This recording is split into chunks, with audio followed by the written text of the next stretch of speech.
Good evening, all. Welcome to the stream. You all know me. I'm John, the old geek, and I'm joined by Elfbait. Hello.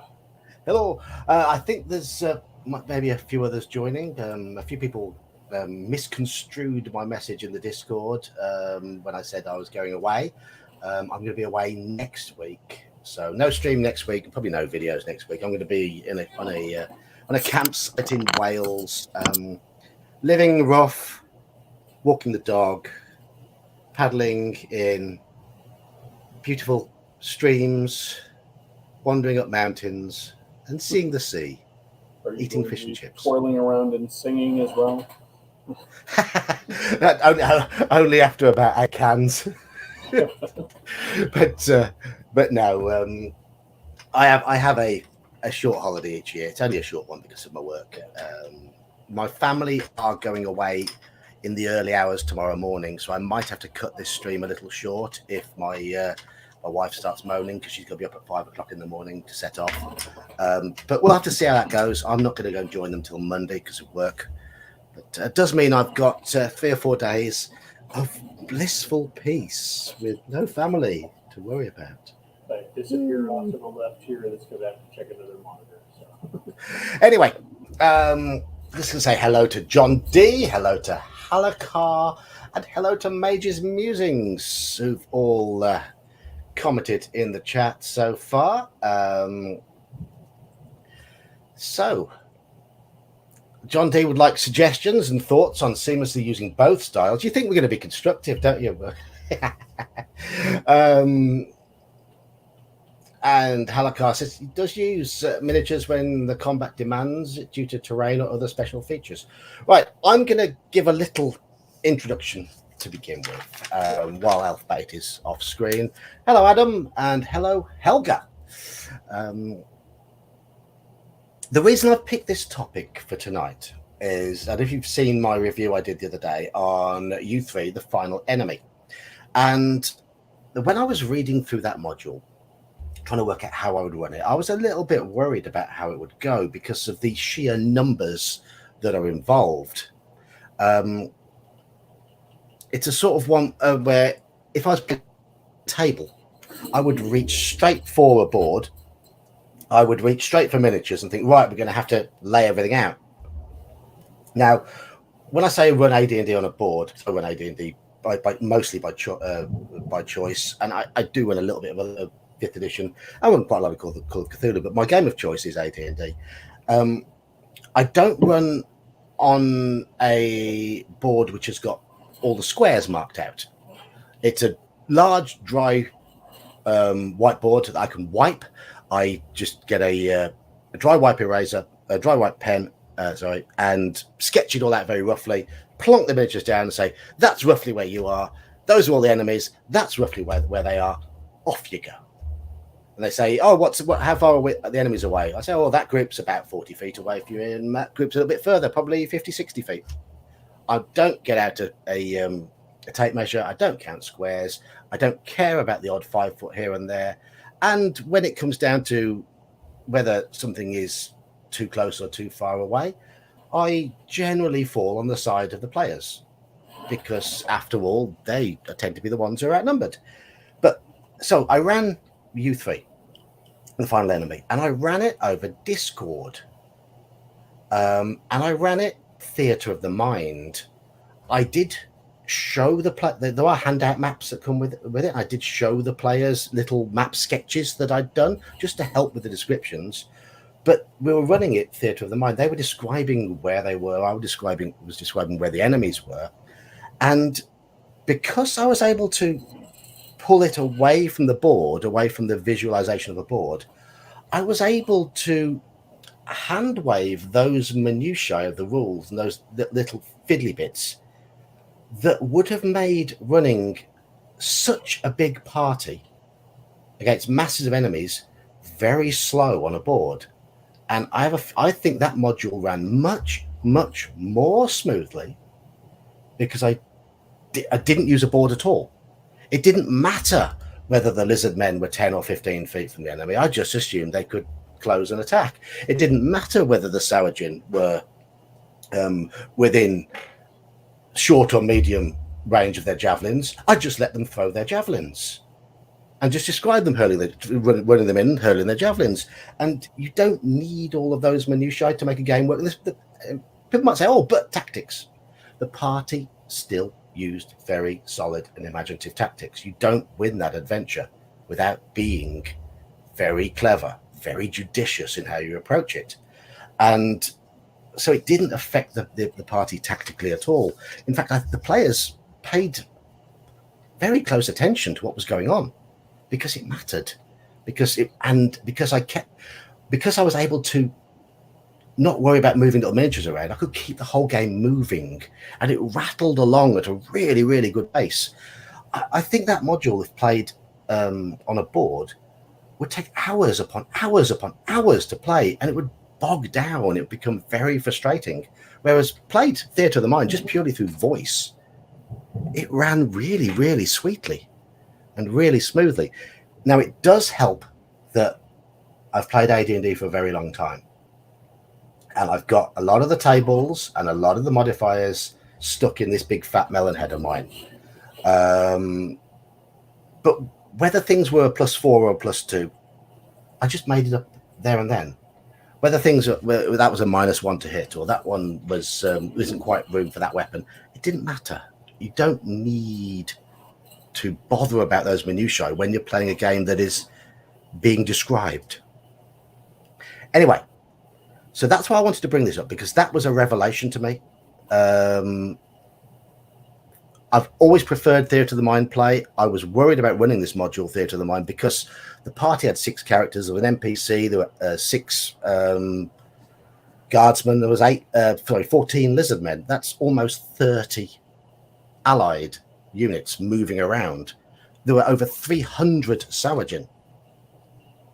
And I had to try and describe, but it helped that I was able to describe them as a mass at times and not be specific and not point out and say, that's the chieftain, that's a lieutenant, and so on. I was just able to be very vague about it, very general. It didn't matter.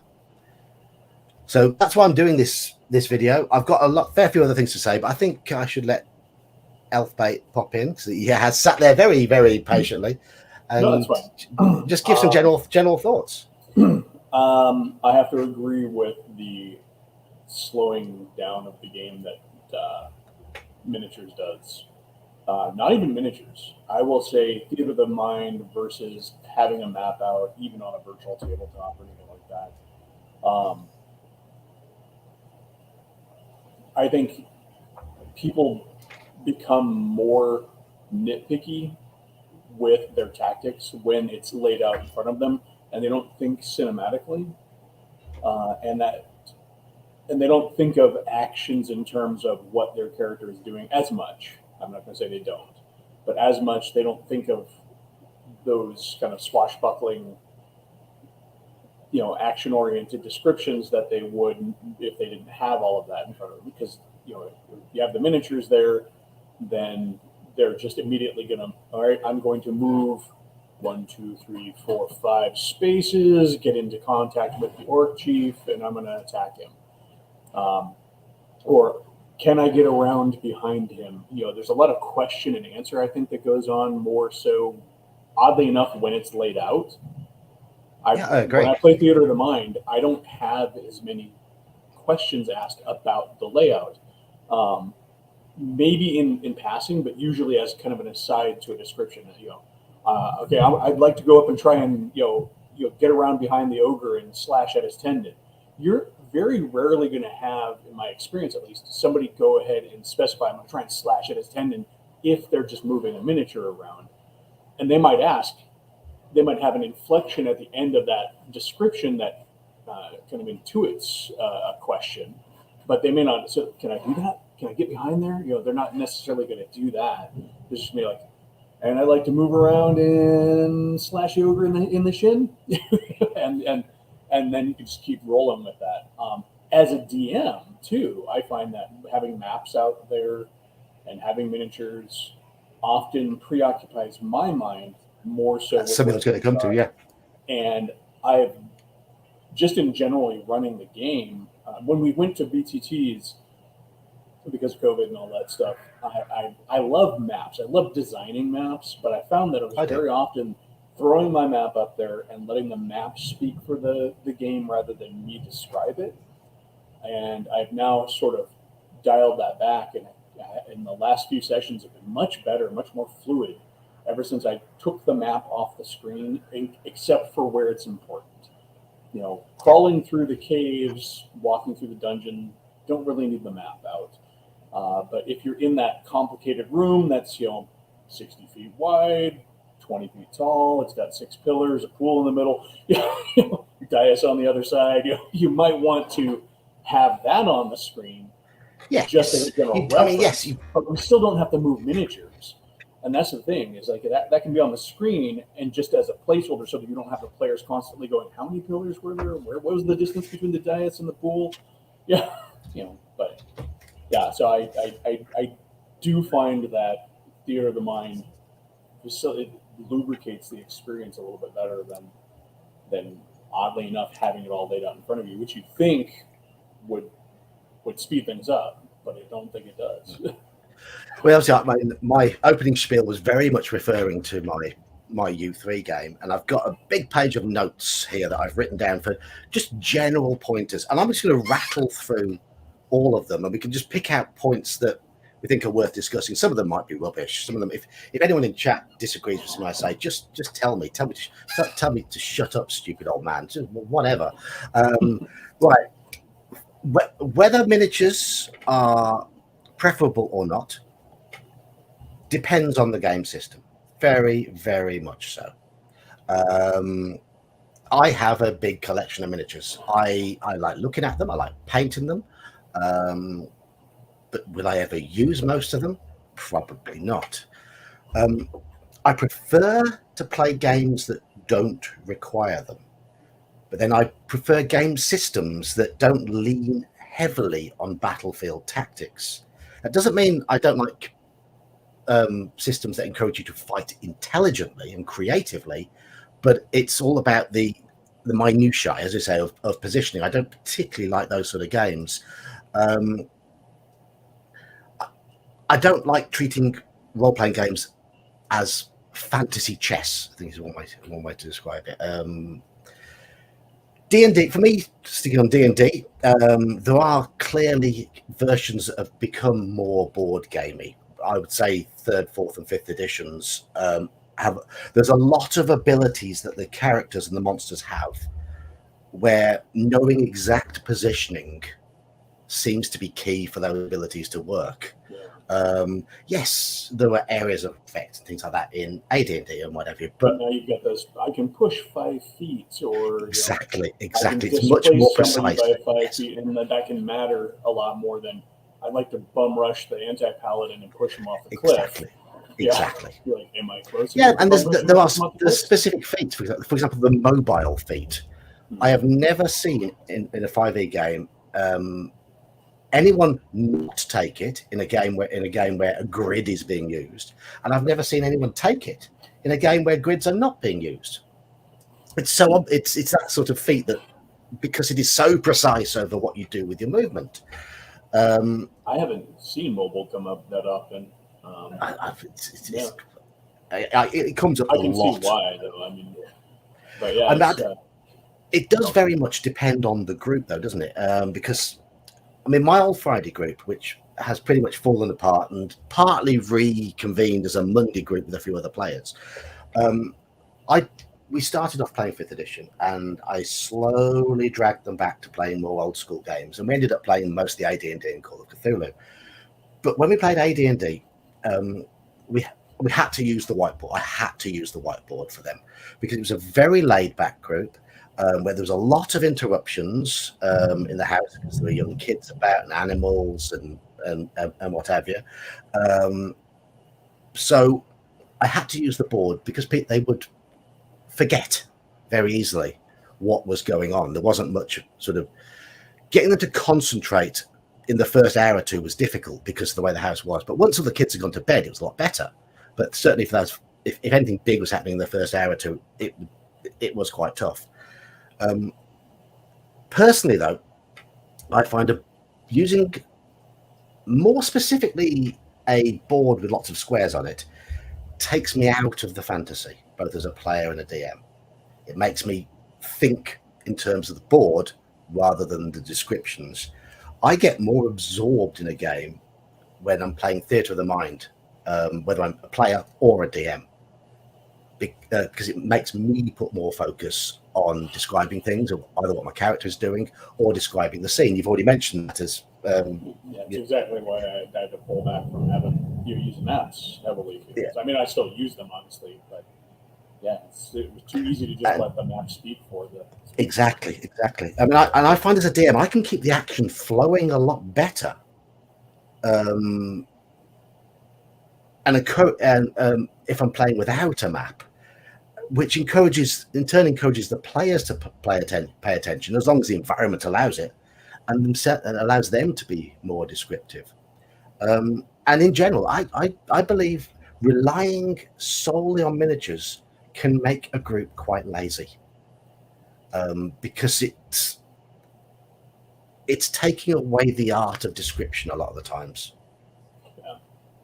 And Anyway, when you get rid of that description, you're right. Your players are not going to key into things as often. yeah, They're going to kind of follow your lead.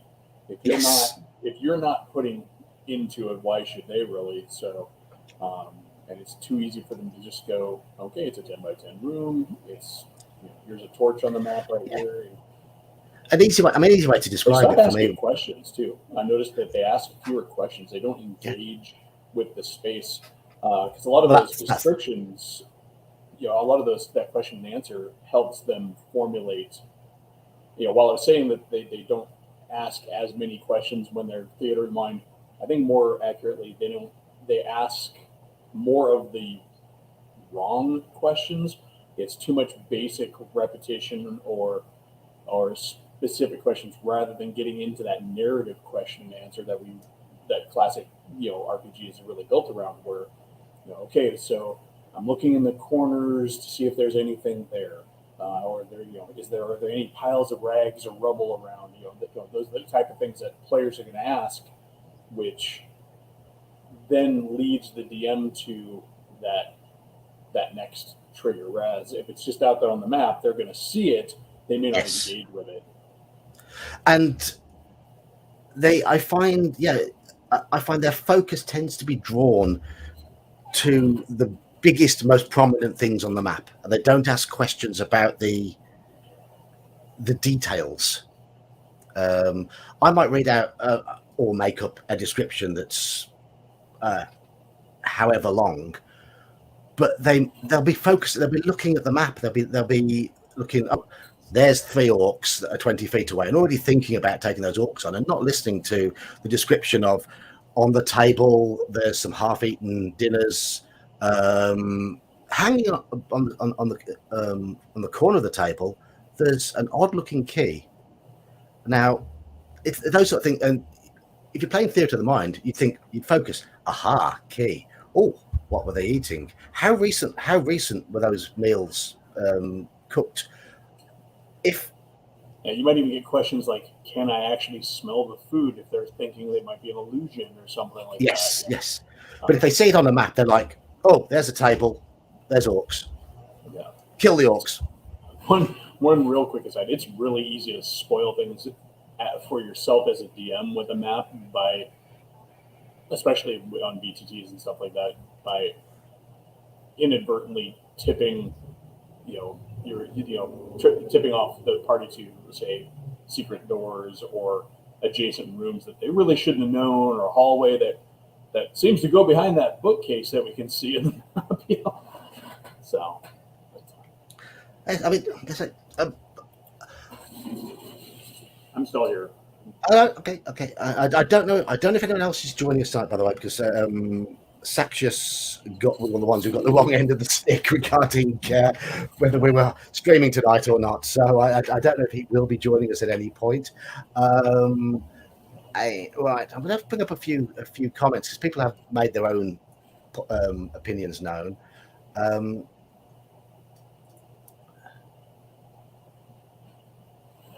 Halakar says he's jealous of both the ability to afford and the ability to create the massive dioramas I've seen DM set up for some games. They look like setups for a movie.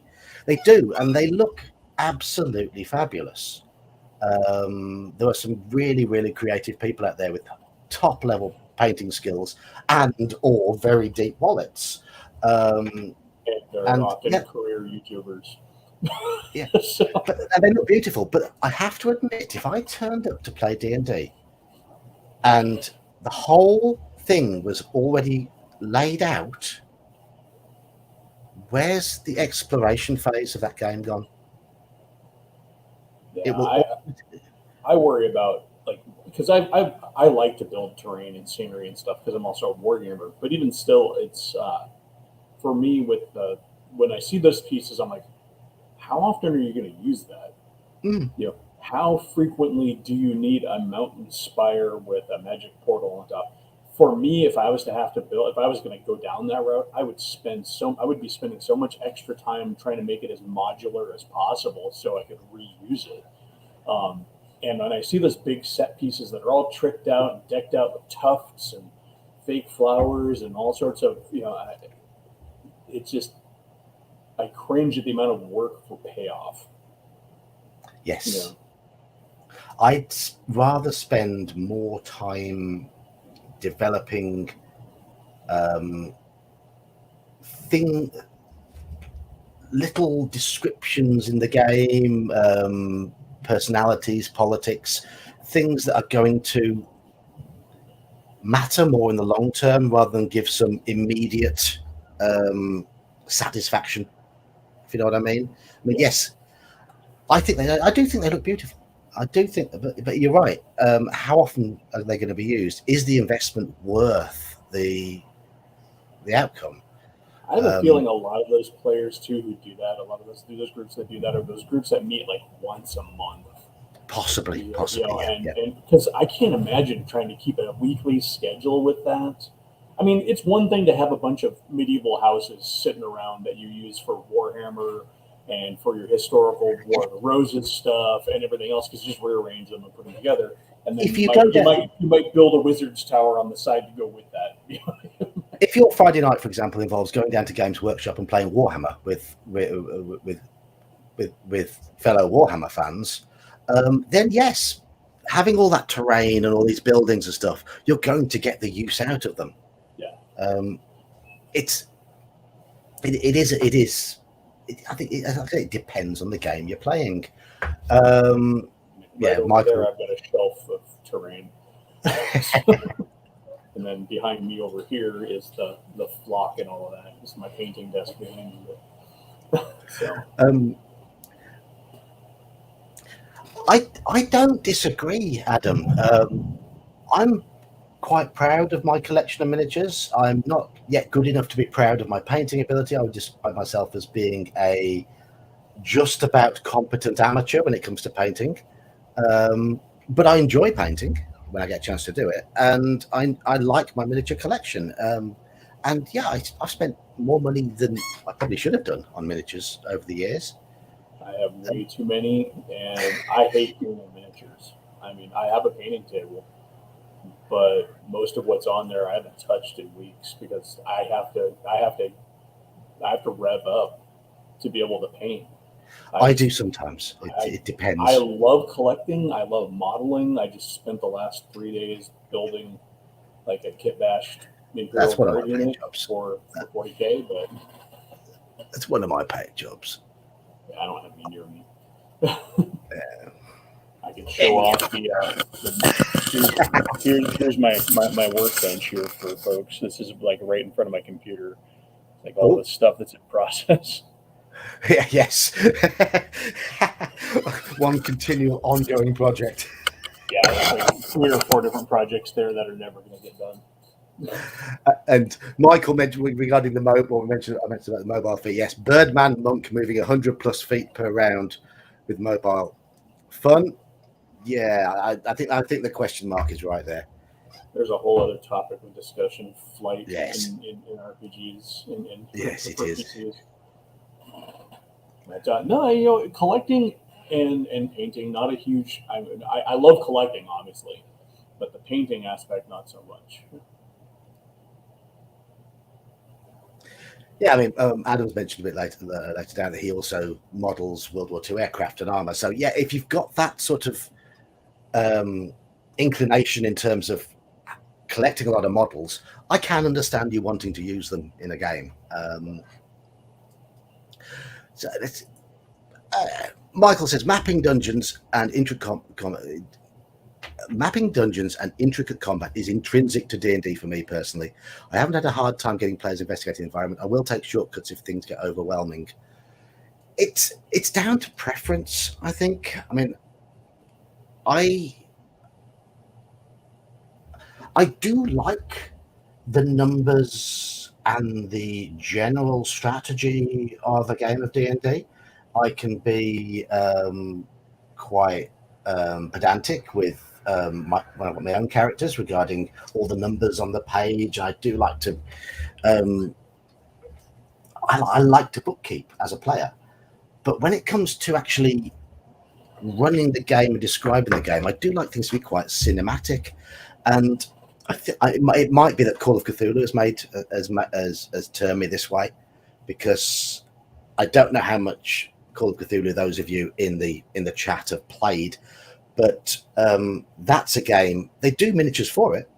But I couldn't imagine miniatures since the beginning. Yeah. Yeah, but I couldn't imagine playing Call of Cthulhu on a board with miniatures. I've played it in a virtual tabletop with a group of newcomers who wanted some idea of what was going on.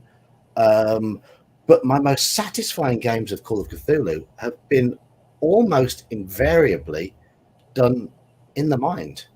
Yeah, I think show especially it. with Call of Cthulhu, it's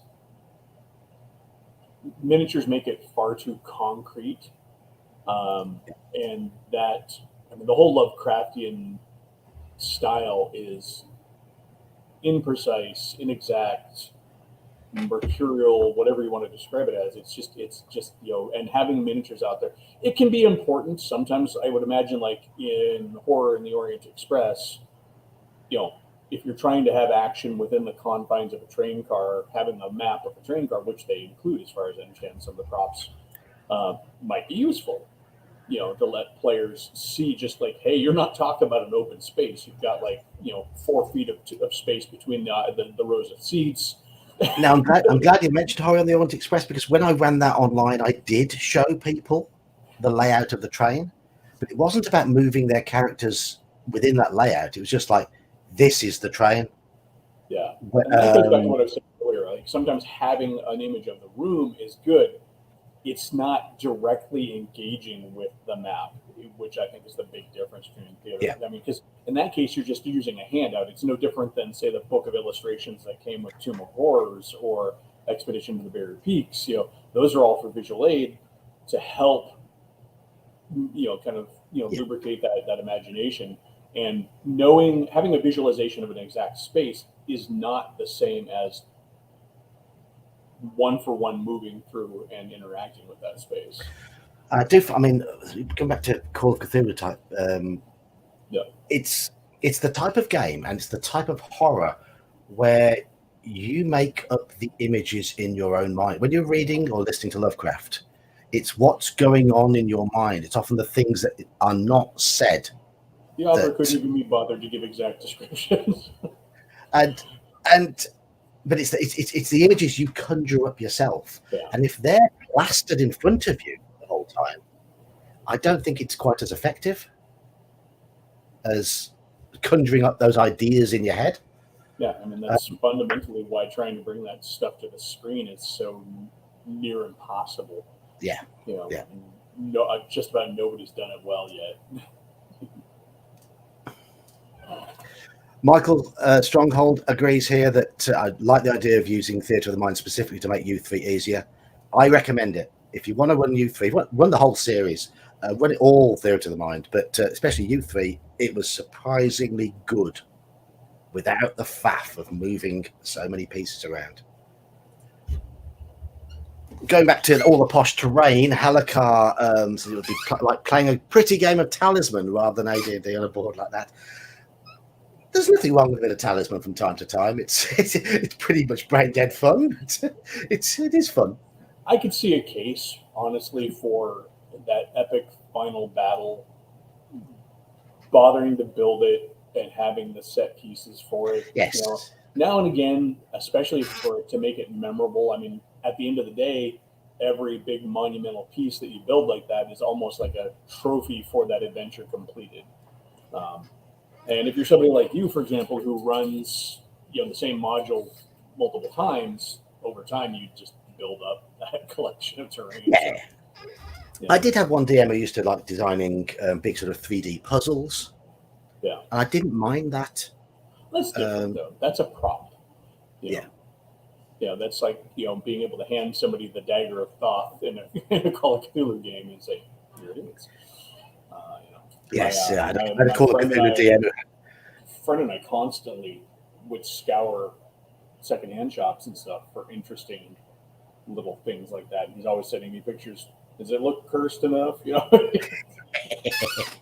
Those, I mean, the props like that, they're made for Call of Cthulhu. Call of Cthulhu is made for that sort of thing. Right. Omen Owl. Do pennies, nickels, and quarters equal miniatures? Yes. Yeah. If you're putting them on a squared map, yes. If they represent the exact position of something, they are a miniature. They're just not as dressy. They're tokens, but they're still physical media. Roland mentions here this is his second point. We get, although grids and miniatures often solve positional confusion, it depends on your emphasis. I think when you're playing, I can honestly say there were very, very few instances of us all getting confused when I ran U3, and I think, well, I mean, we were playing online. Nobody had any videos up apart from me. My face was visible to people who wanted to see it. Most probably didn't. But once you get a group that is in the habit of listening and asking for quick clarification when necessary, theatre of the mind can really work. And you find, and once you get into the swing of it, there's very little positional confusion because the players and the DM can start gelling more, I think. Yeah, I think those things often get cleared up quickly. In theater of the mind. I can't off the top of my head think of any positional issues. Maybe do I have line of sight? For example, or is the king's daughter in the way of the evil prince? Whatever. It's just like that's a quick yes or no as a DM. Yeah. I don't have to sit there and pull out my string, or for those of us who played BattleTech back in the day, laser pointer. Yeah, you just apply a little bit of common sense, and I think one of the keys is obviously that the DMs need to players need to trust the DM, and that can be a two-way thing. The DM can initially needs to be able to build trust, but as a player, I tend to go into the game with trust being a default setting, and I'll only not trust a DM if they prove themselves to be incompetent. I assume a degree of competence to start with, but there are some players who are a little bit less trusting, and I like to make sure that when we start, I'm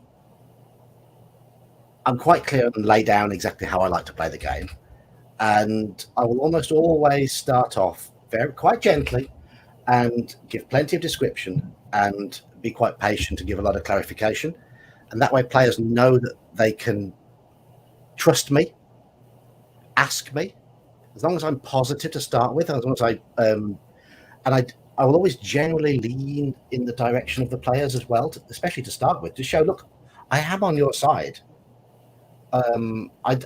While I am here as a referee for the game, I'm also an arbiter for the world, but I'm also here to make your game, make this all as much fun for all of us as possible. And I want you to engage in that. And I'm going to try and make it as much fun so you can engage in it. Because you engaging makes it more fun for me. Yeah, I think of those players that are going to really get picky over specifics. They're going to be that way regardless of how you're playing. Yeah, of course they are. Yeah. I think they will be more picky in a gridded miniatures situation than they would be in Theater of the Mind. They may ask more questions in Theater of the Mind, but you're going to process through those question and answers with. You're going to be able to do it more quickly, but also you're going to run into fewer issues of nitpicking over the actual position of a miniature versus where you've drawn the pillar on the map or where the pillar piece happens to be sitting, whatever you have. They're the players who will slow the game down as well because they will obsess over. Yeah, but you can mitigate that by going Theater of the Mind, because at that point they really have nothing to argue against other than the DM's say. But there is a matter of trust. But if you're not, like you said, if you're not in a position of trust at the beginning, why are you there? Yeah, yeah, quite. Nobody sits down at the table. At least in my experience, what are you doing sitting down at the table and going, I'm not going to trust this DM at all? It's that whole like adversarial tabletop kind of concept. And I agree with Oman Owl here. Miniatures and squares or distances make it more like a board game or a war game. And D&D's origins were obviously from wargaming. And I can understand people playing AD&D in very much the old style, the oldest style way, coming through the likes of chainmail and what have you. And there's nothing wrong with that. It's just not my chosen mode of play. And it's important to make that distinction. I think what we're talking about is not necessarily the right or wrong way to play. No, exactly. Because I've heard people get it. Seth Skorkowski actually addresses this really well on his channel when he's talking about Call of Cthulhu, and he does an entire episode on miniatures and Call of Cthulhu. And there's this huge, really vocal group that's like, Call of Cthulhu was never intended for miniatures, and he's like, then why is there a miniatures line made by the company? And it's very much designed, and D&D is the same way. D&D was designed, like you just said, to be played with miniatures. It's not a right or wrong. It's just what works and what our experience has been. Because I definitely want to make that clear, because it's not a right wrong. It's what you like. It's down to preference. It's probably down. A lot of our preferences could well stem from how we started out in the hobby. I mean, you're a similar age to me, and I'm guessing you probably started playing in your teens. I started when I was 8 in 1979. You're exactly the same age as me, and you started 4 years before I did. And did you have the money to buy miniatures? We did. We were poor and had money for miniatures. I don't know how that equates. My mother keeps telling me just how poor we were growing up, and then I look back at all the things I had then that I can't afford to buy now as an adult with a job. And and then especially when I do the price conversion for inflation, I'm like, that $8 D&D book was like worth $32 back then. I'm like, how did I have that? But we did. We actually were lucky enough to have a lot of miniatures. We actually, I think, had miniatures as soon as we started playing D&D. So you've just destroyed my entire point by saying, well, we're an exception, though. I mean, we didn't have all of the miniatures. We also kind of gamed the system. We each of us kind of picked a little niche of miniatures, and we bought that. I bought elves, and I bought centaurs and sylvan races and stuff like that. And my friend bought all the goblins on all the pegs, so there wasn't a Walpartha goblin to grab anywhere. And another guy would pick up anti-paladins and evil warriors and stuff. And so collectively in our group, we had orcs and goblins and characters and all of that. And of course, it wasn't exclusive, but we sort of gamed the system by collectively buying miniatures. I think none of us had an extensive collection, but together we had a great collection. Kind of like most people's D&D groups, right? Everybody maybe owns an odd module. I had a few miniatures that I picked up and inherited and got secondhand. I had several fighters with broken swords. I had a carrion crawler where the glue didn't work and all the bits fell apart. So it was in multiple segments and would never sit on its base properly. I had a hill giant that was not much bigger than most of the humans. In AD&D, they're not that much bigger. They're what, 9 feet tall, but but we also had adult gamers. We had a couple of adult gamers in our life too. That helped kind of grease the wheels there. There were 30-year-old, bachelor guys who had their own collections of board games and miniature games and been playing D&D since it first came out, 5 years ago from that time. But it's so we had that jump start too, because we just knew where to get the stuff, and nobody was telling us not to buy that with our allowance. I am going to actually use this moment to once again shill for my mate Chris, seeing as there will be people watching who do use maps and miniatures and what have you. He makes a lot of things, as well as does fine things with Photoshop and what have you.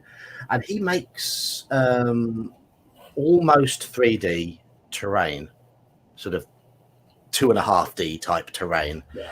And he makes it out of printed sheets, which he prints out of an inkjet printer, bits of cardboard, matchsticks, bits of glue, all that sort of stuff. He makes it on an absolute pittance. And he's got his channel, which I link in the descriptions, is devoted to making various types of terrain, and it's all modular. So he does it so it can all link together. So if that's what you like in your gaming, and you don't want to spend loads of money on, is it Dwarven Forge or whatever the place is, all that sort of stuff. Yeah, I have that's an option. $600 worth of Dwarven Forge. Almost never use it. And what do I use more often? Styrofoam hills and cardboard.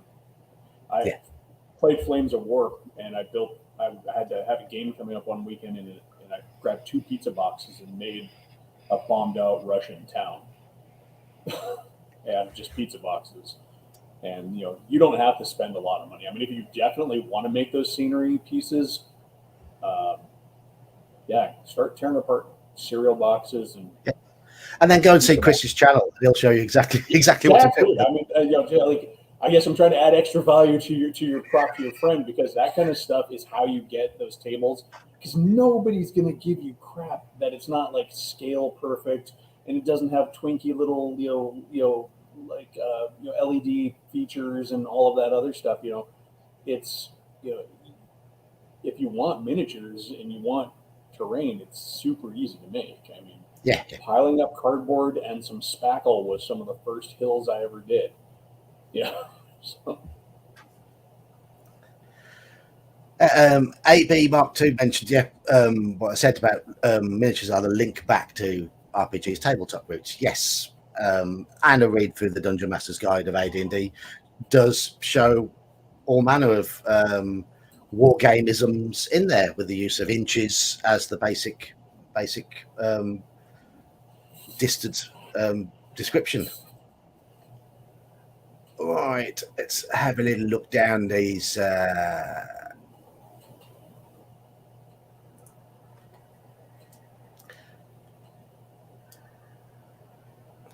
Adam, I use a table without a grid, but I don't use it so that players and characters can't measure attacks out beforehand.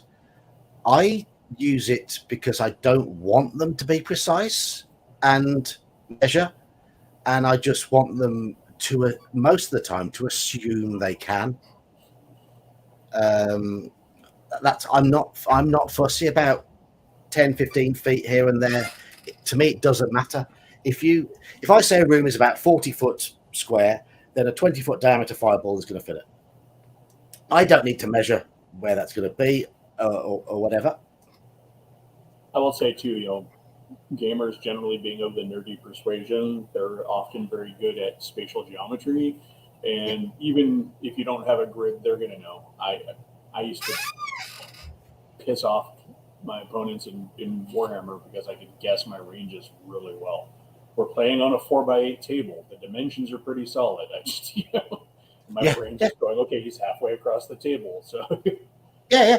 He's 2 feet in. Yeah. Manal, I'm going to take my brand new Conan book to the tent with me, and I'm going to sit there by candlelight while I'm on holiday next week, and I'm going to start reading it then, because if it's got zones and rough positioning, which I believe 13th Age did, which was a development of 4th edition, that's something I liked about, even if I didn't like the way the characters worked in 13th Age, I liked the fact that it used zones, and it sped up the game and took the 4th edition way of thinking off the board and made you just think more about the fiction rather than the board itself. Old Marvel superheroes, the face rip, used areas, and areas were not defined exactly, and they were different for interior spaces and exterior spaces. And of course, that game was so groundbreaking in many, many ways. In fact, that it came out in 1984. TSR never kind of batted an eye at that kind of stuff again. If you had monstrous in a skill, you could move however many areas and that sort of thing.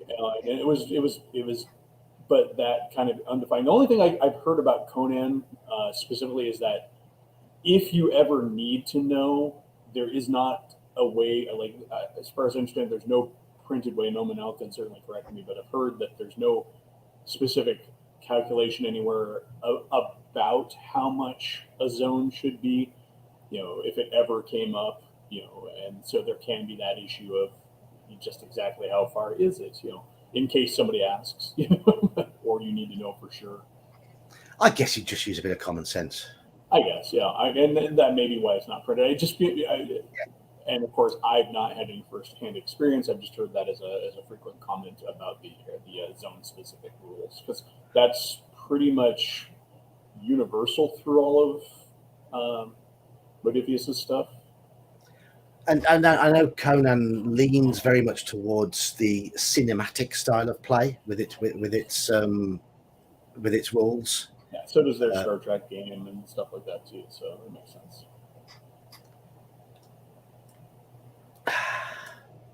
Let's have a zones, whatever GM decides. Yeah, Mage's Musings agrees with the point on trust here. If you don't trust your DM, Theatre of the Mind turns into an exercise of frustration. Any game does, but Theatre of the Mind especially. Yes, and much as I do hate the idea of them not being trusted immediately, one of the things I like to do very early, one thing I like to do very early on in a game is to build trust, to make it clear to the players that I'm the sort of DM who will say, yeah, go for it. Yeah, why not? Give it a go. Have fun. Do what you want. And I want you to win. I am going to be consistent, but I'm going to be 55% towards you and 45% towards the enemy in general, rather than 50-50 straight down the line. I think that comment comes from the same place that a lot of the issues that people have with games in general come from, and it's often like the first thought that comes into my head is, who hurt you? And I don't mean to make too much light of it, but a lot of those issues with like trust and everything come from, like you were saying earlier, somebody's initial experience or early experiences. You may have started out good in the hobby, but did you run into that one DM who's like, all right, well, that guy is 14.5 feet from you, and you only have a 12-foot range. It's like, we know they exist. We know they exist, and it's better that sort of person does not get let anywhere near the DMing seat. Yeah, I mean, being a tactical wargamer as well, I don't know how many times I've played games where guys have pulled out periscopes with laser pointers on them when arguing line of sight. And they're looking through it, getting down at the miniature level with the laser projecting across the board so they can see it exactly if they can see it. And at that point, I just about want to just pick up my stuff and leave. This is why we need to gatekeep D&D, to keep those sort of people away. I'd rather not gatekeep them. I just prefer to show them where the gate is once they're in. Like, over there. Don't let the gate hit you in the ass. Anyway, CBK Ply says my group does 80% plus Theatre of the Mind. We only use miniatures for description and probably 50% or less for combats. When I started with my old Friday group, that's how I introduced it. But I did find that we did tend to lean more and more and more on miniatures as the game went on. But that was mainly due to the environment, and they did become a bit of a crutch for the players. And the only way I could really drag them out of that is by playing games like Paranoia and Call of Cthulhu, where that sort of stuff just doesn't matter. It's like Also, not ignore the fact that miniatures are marketable, and so later editions of D&D wholly embraced miniatures as an yes, additional revenue stream. especially fourth edition. Here's the fourth edition books, and And that was here's going our on in line of third, miniatures. third edition was Third edition, yeah, well on its way. I mean, but fourth, they've always existed, but making them essential to the game definitely pushes that, and that's I think what we see now. Even with fifth edition, I think there's a very heavy lean towards using miniatures because there's so many yes. around, and we've got 3D printing, and everything is in your face. You know, you can't go if you're a gamer, you cannot go onto your Facebook page without having 15 STL patrons thrown at you for amazing looking miniatures. And then why wouldn't you want to have a giant Vrock miniature sitting in the middle of your game? So yeah, there's also a lot of impulse, buy there. It's like, right, everybody wants the new shiny, right? Omanal backs up something that I said earlier. Call of Cthulhu miniatures are less scary than what is in your mind. If you play a good game of Call of Cthulhu, the mind plays some wonderful tricks. Oh, absolutely. We have to do an episode on Call of Cthulhu, at least even if it's just war stories, because I made my group, my players afraid of salt, just because they ended up in this little backwater town and everything was crusted in salt, and they're like, "What happened here?" And there was scene after scene after scene of just dread and salt. And yes, it ended up being more, but if I had a board that was textured and had salt sprinkled everywhere, it would have lost all its effectiveness. Everybody's like, "That's supposed to be snow. Are we in some? I know we're in New England here, but is it winter? You said it was summer." I'm like, "It's salt." But, And some wag would lick their finger and go, "Yeah, it's salt." And well, that worried. Actually, it's funny is in the game, they were worried about that, so they actually did taste it, and of course, I'm sure they were all expecting some horrible mutation. I'm like, "No, it's just salt, just salt, yeah, just salt everywhere." And then they found out why the salt was there, and it got really bad. But big slugs, brine zombies. brine zombies. Well, people that were brined and then became zombies because something in the marsh was making them. So now, Major's Musing says here, for my part, I find the wargame aspect is part of the fun. It can be part of the fun. And yes, having the tactical options there. I'm not against tactical options, but I like to try and balance it out with imagination. I do like players to think tactically. I like them to think. I don't want them to just charge in willy-nilly. When we were playing U3, they were tactical. They were. I don't know if you, those of you who know the module, where the flooded levels are the two lower levels, and there's a set of stairs that takes you down from the first level to the second level, and they went in the bottom level, scouted around a bit, had one combat down there, and finished them off quite quickly before they could kick everything off. Then they went up to level 2. They were aware at this point now that water breathing was going to wear off very soon, and they got an idea of where the stairs were. So they found the stairs and thought, okay, we're going to check out one room before we go upstairs just to get an idea of what's on this level. And they found all the women and children and dropped an ice storm on their heads, which killed almost all the women and children. But I'd already told them that 4 of the women had run away. They Sawagin women, females, whatever you want to, Sawaginesses.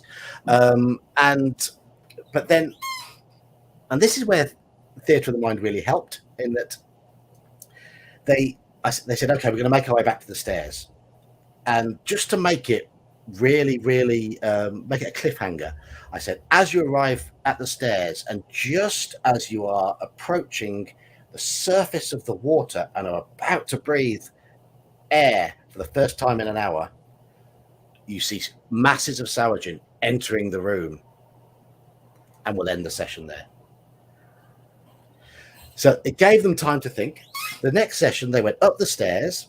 There were 2 exits at the top of the stairs. They blocked either side, and as it was an almost unending group of Saurjin were coming up the stairs, and they were forcing a choke point there. And obviously, bodies were starting to litter the area, and they were because the players were fighting with spears. They had double ranks fighting, and I made it clear there was a priestess down the stairs because there was darkness spells being dropped on them, and they countered with a continual light, and that sort of thing was happening. And then they remembered that they needed to pretty much get the hell out of there because they heard a gong going off, and they thought, hang on, we know there's other exits. We know that they're organized. We know the warriors are going to be swimming out to try and circle us. We've got to try and get out of here. And we know that the guard room has been repopulated on the top level because they'd left the lair and come back in and realized that the guards had gone back and repopulated that room.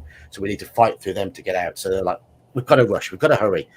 And what they then chose to do is I said, okay, they said, where's the surface of the water? I said, okay, the surface of the water is probably the 3rd or 4th step on the stairs. Just made that up on the spur of the moment. The top stairs are obviously going to be damp. But yes, the surface of the water they were all bursting out of is about 3 or 4 steps down. So you're fighting in sort of on damp tiles. They said, okay, we're going to crack open a load of jars of oil and smash them on the top of the stairs so that the oil covers the surface of the water. And as the Saurjin are emerging, they're going to be coated in oil. And then one of the players lights the oil, which I thought was a great move. It's using the location, the terrain, the situation to give them an advantage. They took that opportunity to then leg it back to the guard room. Now, at this point, I ruled that with the flames that would have been roaring on that oil for quite some time on the surface of water, because oil floats. And if you ever see an oil fire on top of water, that'll burn for a while. The Saurjin aren't going to like that, being water creatures. So that's when the main mass of Saurjin started going down towards level 3 to come out under the water and circle round. The players then ran back to the guard room, finished off the 20 or so guards that were there quite quickly in a very bloody combat that killed half the Lizardmen allies, half the guards that were fighting with the players. They rushed out, they went straight back to the boat. I described the sea out to sea as churning with all with clearly the Saurjin army approaching, but it was daylight, and Saurjin hate the daylight, so they were under the water. And they said, okay, we're going to get on board the boat as fast as we can and ask the captain of the boat to sail away, turn the boat round as fast as he can and just get the hell out of here. At which point I rolled a D20 and I said, okay, the captain is under pressure. If he rolls equal to or lower than his intelligence, he manages to organize it. If he doesn't, then we're going to be rolling initiative. His intelligence was 12. I rolled 11. They got away. But they were on tenterhooks the whole time. The players were like, "God, what? They're coming! What are we doing? Get on the boat! And especially when you know that the Sahuagin are going to be like super. They're going to be so much more effective in the water than you are as a player. Yeah. Yes. And it was a great session. And I guess it was a big, long combat from start to finish, but it was cinematic. And we never broke out the maps once. But my players, they were still using tactics. They were still employing sensible tactics, talking about, okay, I've got a spear. Can I stand 10 yards on the top of the stairs behind that big fighter and poke from the second rank? And the big fighter in armor was like, yeah, I'll block to stop them coming through. I can take 2 attacks per round from the Sahuagin coming through or attempting to break through. And on the other, and they were using the strategy, thinking like war gamers, but doing it in their minds. Yeah, well, I mean, I think we're not talking about like not playing tactically. I've always run into, even with Theater of the Mind players, that they do tend to think tactically. I think their tactics tend to be more imaginative when you're in theater of the mind. Yes. I think it's too easy to get focused on the grid and the position and think of tactics only in relation to position and not. They tend to less frequently think of three dimensions. They tend to less frequently think of uh, the interaction between items or characters or monsters, um, and tend to focus on positioning between terrain and character or target and character, and whether they're up or down a stairs or where the doors are. But they don't both situations they think tactically. I just think the tactics are more imaginative and more fluid in theater of the mind. Yes. Well, the key word there is fluid for me. Yeah. It's the fluidity of the play. Yeah, you're also going to have, and I think we were mentioning this earlier, you're going to have people just doing or just suggesting tactics in theater of the mind as opposed to asking questions and spending a lot of time calculating whether they can do that. So they'll say, in your case, we want to take out the oil and throw it on the top of the thing. They're not going to be looking, oh, how far can I throw it? I can only get 10 feet of range. It's down. What's the area of effect? Exactly. And then when they and when I hear that sort of tactic, I'm going to say, yes, I'm going to find reasons that they can do it because they're thinking the way I want them to think when they play. Oh yeah, They're thinking in a way that I enjoy running. Yeah, my you know player in one of the campaigns I was running for 5e, he's using some feats and character abilities in ways that aren't explicitly stated, and I'm like, yes, you can absolutely do that if you want to do this weird like leap smite thing. It's not something you're supposed to be able to do. Like it doesn't say so in your abilities, but by all means, come up with that cool description, that heroic maneuver, and let's do it. So. AB here, Omen Owl's waiting to pop in. I'll let you in a moment. Is it spirit oil as in petroleum or mineral oil as in lamp oil? Also, why don't intelligent monsters use oil on pesky pixie? I would have intelligent monsters using oil. I wouldn't have Saurjin using oil. They were using nets and tridents. I always have. My humanoids and stuff will use oil quite frequently, because I mean, they still need to cook. They still render fat. They might have. You might get doused in tallow rather than oil, but it's still gonna burn. But yeah, I do that. Of course, I also tend to have my monsters tend to throw poo and stuff too, but because that's what they have. And Yes. trolls trying to spread disease, things like that. Yeah, I don't tend to not. I don't tend to have my humanoids and my monsters act any differently than I would expect the PCs to act. I mean, if they're going to do that. I mean, there's the classic Tucker's Kobold article from Dragon, that talks about a group of kobolds that are just using massive tactics that make perfect sense for kobolds. It's not like they had the kobolds inventing a Maxim gun or anything like that. They were just using burning briars and you know, hit and run tactics and chucking scorpions at people and stuff like that. I nearly obliterated a party of 4 low-level adventurers with 2 Sparts that were just hiding around the corner, chucking things at them, disappearing into the darkness. You can't hit what you can't see. Yeah, I had a band of trolls. Now in the campaign I run, my trolls are a little bit more mythological and less D&D trolls, but they were throwing jars of bugs at the party, and while the bugs weren't really going to hurt the party, the players were playing their characters realistically. I'm now covered in bugs. Yes. And the players don't know exactly what it's going to be. I'm like, it might be 1 or 2 hit points a turn, because I treated it as each one is like releasing an insect swarm, basically. And, yes, why wouldn't they? If you have these woodland trolls, they're going to collect, jars of pitch. They're going to collect jars of, insects. They might, clean out their chamber pots if they have them and take them and chuck them at you. smudge pots. I actually one of the tactics those same trolls did is they started the fight by throwing a smudge pot, so the whole battlefield was just full of just this acrid, biting, heavy, thick smoke that made everything a disadvantage and all your attack rolls at disadvantage and stuff in that combat because you were just too busy coughing and hacking and stuff. And then they started having bugs chucked on them. So no, John Deeks is here. He uses VTT. I use VTT. I run games on Roll20 with VTT maps, but I turn off the grid on the map. Well, the first thing I do when I upload a map is I turn off the grid, and then I add fog of war, because I don't want my players. I don't want any of the tokens. Yes, you have to have tokens on VTT maps for some games, and I don't want them thinking in terms of tokens snapping to certain locations. Just move it fluidly. I'm not going to count squares. On VTTs, I tend to keep the grid there, but I do disable the snap to grid because I'd rather have the players they want to move their token to where he's like just at the corner and not in the middle of the square. I'm like, okay, then it also helps me like you can have partial cover or something like that.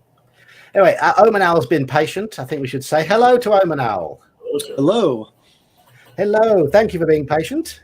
Thank you for joining. No, I mean, I'm listening to this, and I think everyone forgets when you're young. Well, usually you had enough for about 8 miniatures, and never the things that you needed. And it's like, well, I'll pick this halfling as my, very similar to what you play with Monopoly. Yes, I understand there's a hat. I'm going to do this, and I will say this much: when I was young, miniatures would have been nice to stop a lot of the arguing about where the positioning is. And I don't care about exact distances. I just don't give a damn. That's why I said I like Conan with the long ranges. But I would like to know if your thief is behind the pillar or in front of the pillar or, Yeah, the one near far of it. Yeah, well, I just want to know generally where it, approximately where you are. So we're not arguing about whether it's a backstab or a front stab. Those kinds of things. And sometimes it does matter a little bit more. That the other thing is, where I think we're kind of negative on miniatures in certain ways. I will say this much: players that get a miniature to represent their character are much more engaged. Yeah, that is true. That is true. And I've had. Was talking about. What I mean. Yeah, go ahead. Oh, sorry. Go ahead. I encourage players. I certainly encourage my old 5th edition group to do that, and they gave me the miniatures to paint, and I painted them for them, and they played using those characters.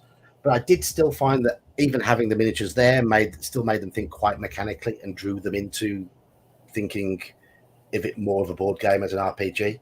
And those players definitely got better when I took the board away for some games and said, right, playing without a board.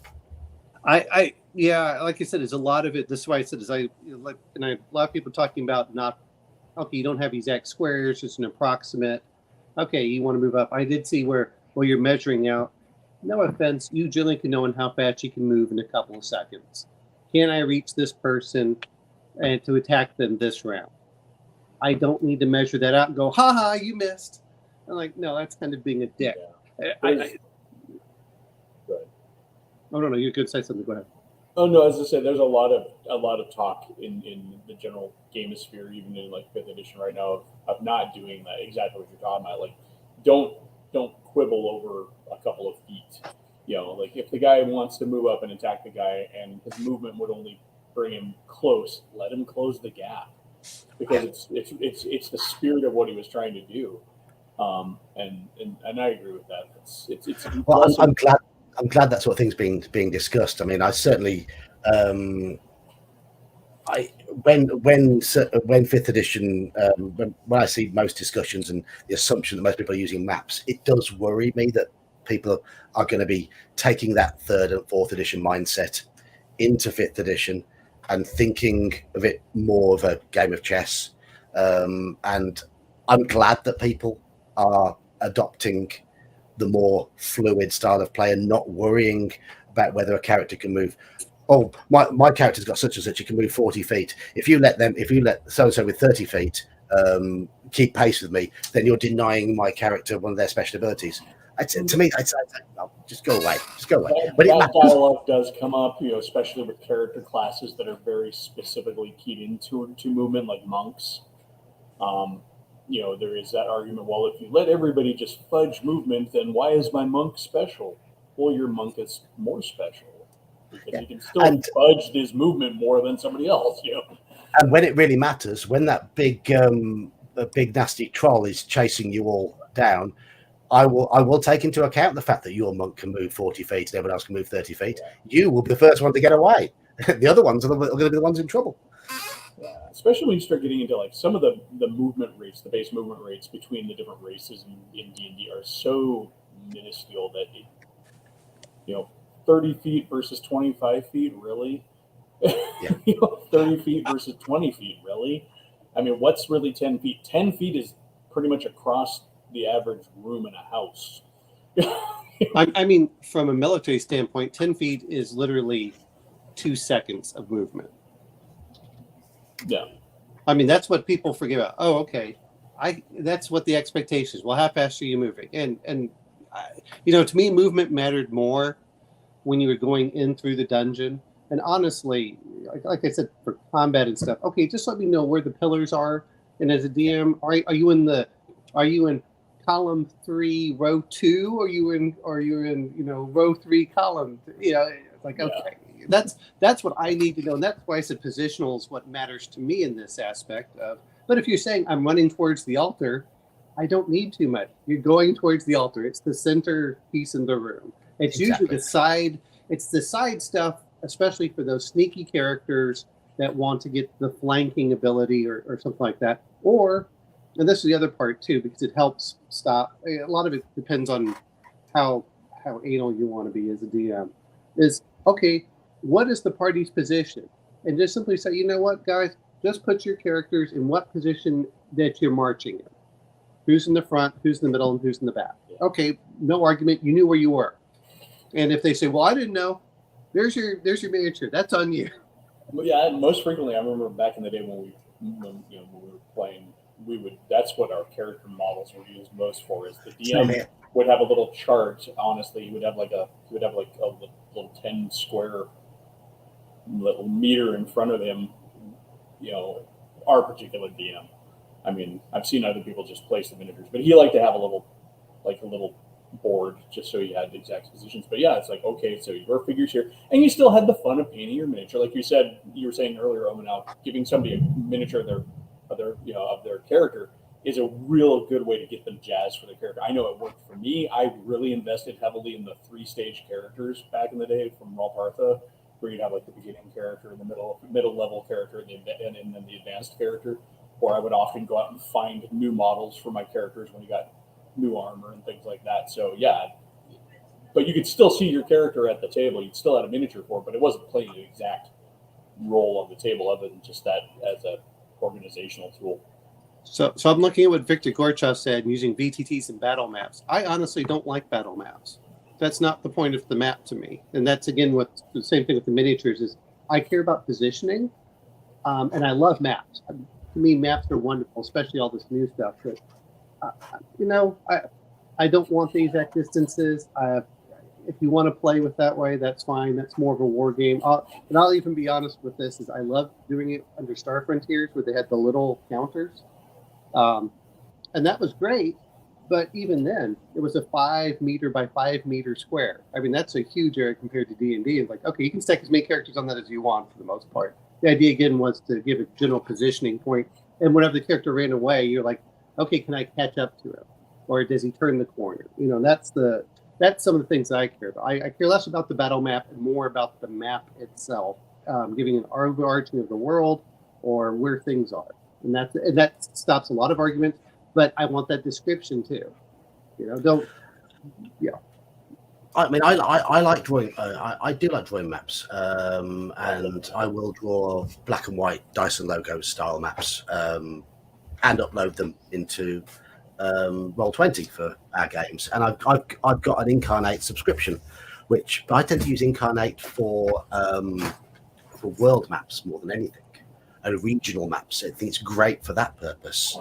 I have done maps of castles and caverns, and I will turn the grid off again. I will not have a visible grid for that. So it's the distances will be very, very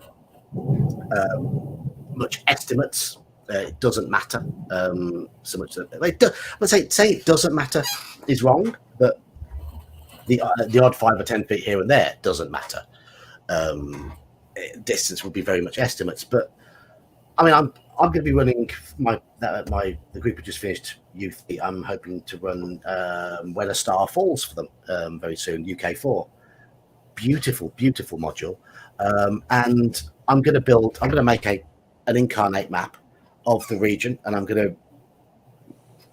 When a Star Falls has no specific location in Greyhawk, so I'm going to place it about 50 miles from Saltmarsh, and just have and just go to town and make an incarnate map of the regional area, which they can then refer to in Discord when pointing things out, terrain features. But it's going to be it's going to be like a 50 mile by 50 mile map. It's not going to be little specifics. Victor, I'm saying with the thing about cover, distance, and positioning. When I'm running Call of Cthulhu, I incorporate those sort of things, but I let people describe them.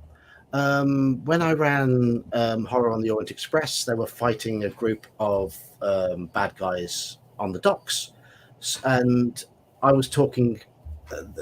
I described the whole scene. Lots of boxes around, and there's some wooden stairs and creaking the wooden docks, and the players were diving into piles of boxes.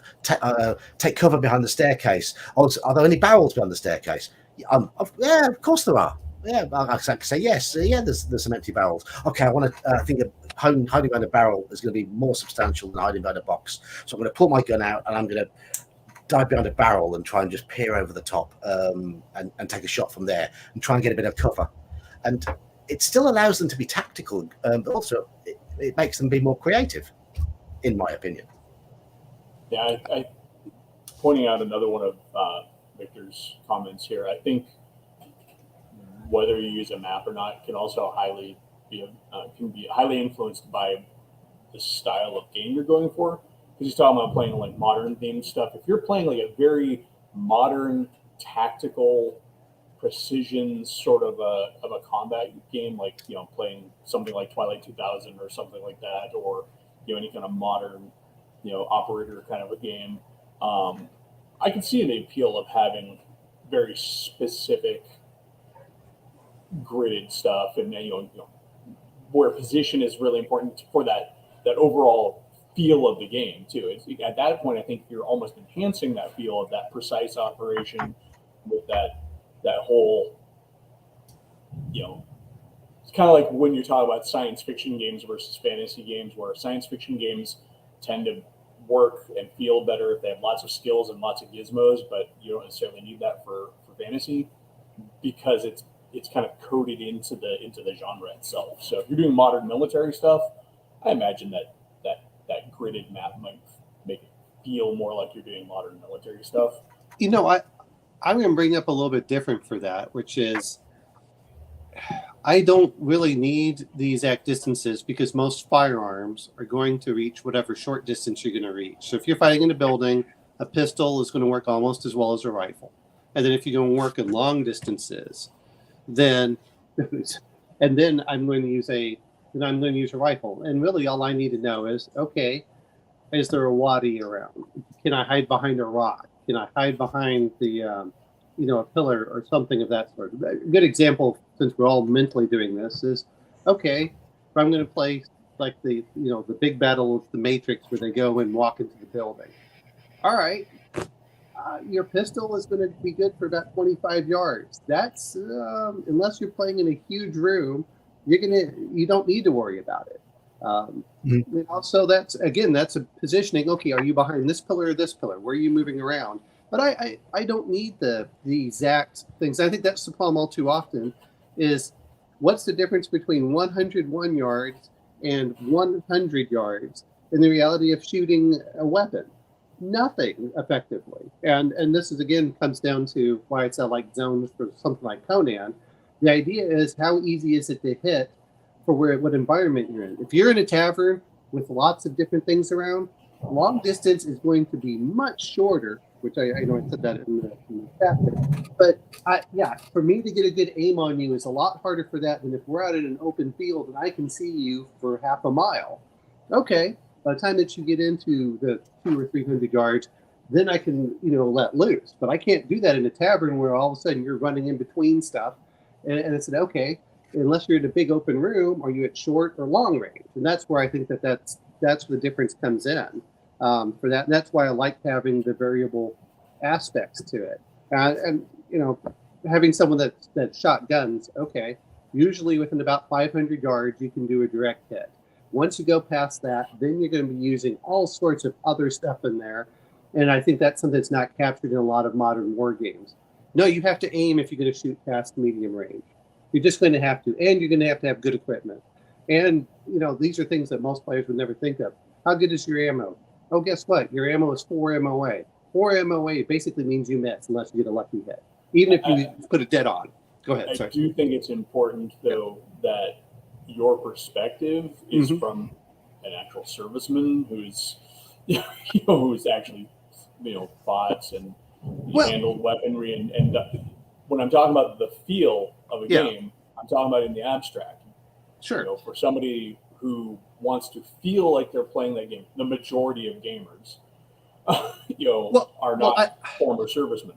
Well, no, what I meant was, in most cases, and this is true of most games, is you have to be really careful, and I guess this goes a little bit further, when you're going out towards long ranges. So you're now going well past where a direct hit.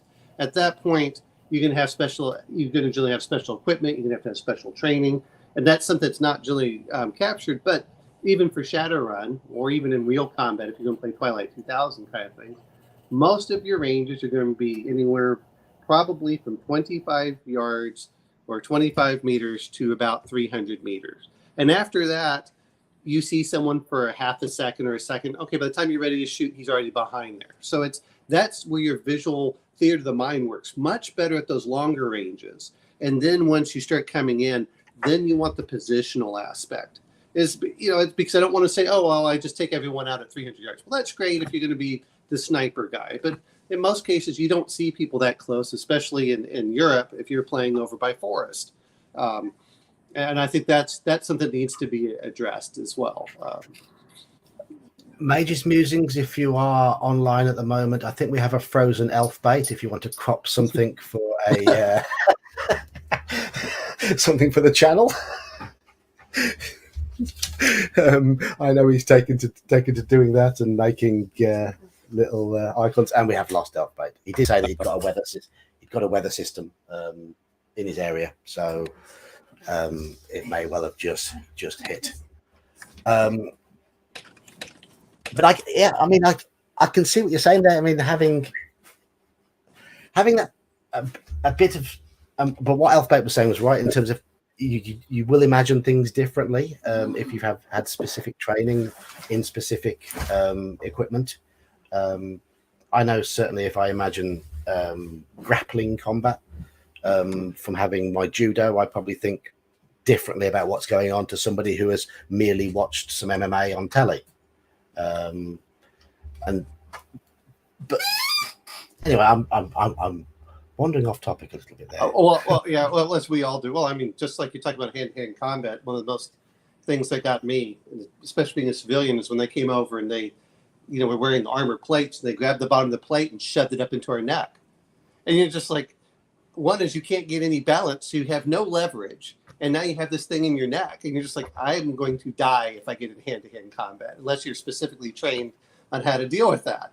But that's not something everyone would ever think of. And to be fair, the expectation is that the characters know how to handle themselves in those cases. Yes, of course, yeah. I mean, yes, if even in Call of Cthulhu, if you've got like a 40 or 50% gun skill, it is assumed that your character at least knows how to load that gun and point it and aim it. Yeah. But the one thing I do like, and I know everyone's talking about real life, and I think part of it is as DMs, whenever we're starting to talk about distances and things, many people are not or haven't experienced too much is when you have a truly thick fog. One is, how does that affect sound? And number two is, how does that affect vision? And that's where, what do you see in the distance? What can you pick out? And that, especially in modern games, boy, that cuts your ranges much shorter. That's why I said, that's what I was trying to say. I think theater of the mind works past a certain point better. And that's where I wouldn't want miniatures anyway on a modern war game. Because what am I going to do? Hey guys, let's go play in this parking lot, and I want you to put your character, way down over there, and now you have to use hand signals or walkie-talkies to talk to each other. I am like, no, let's not go there. That's going to be theater of the mind. Yeah.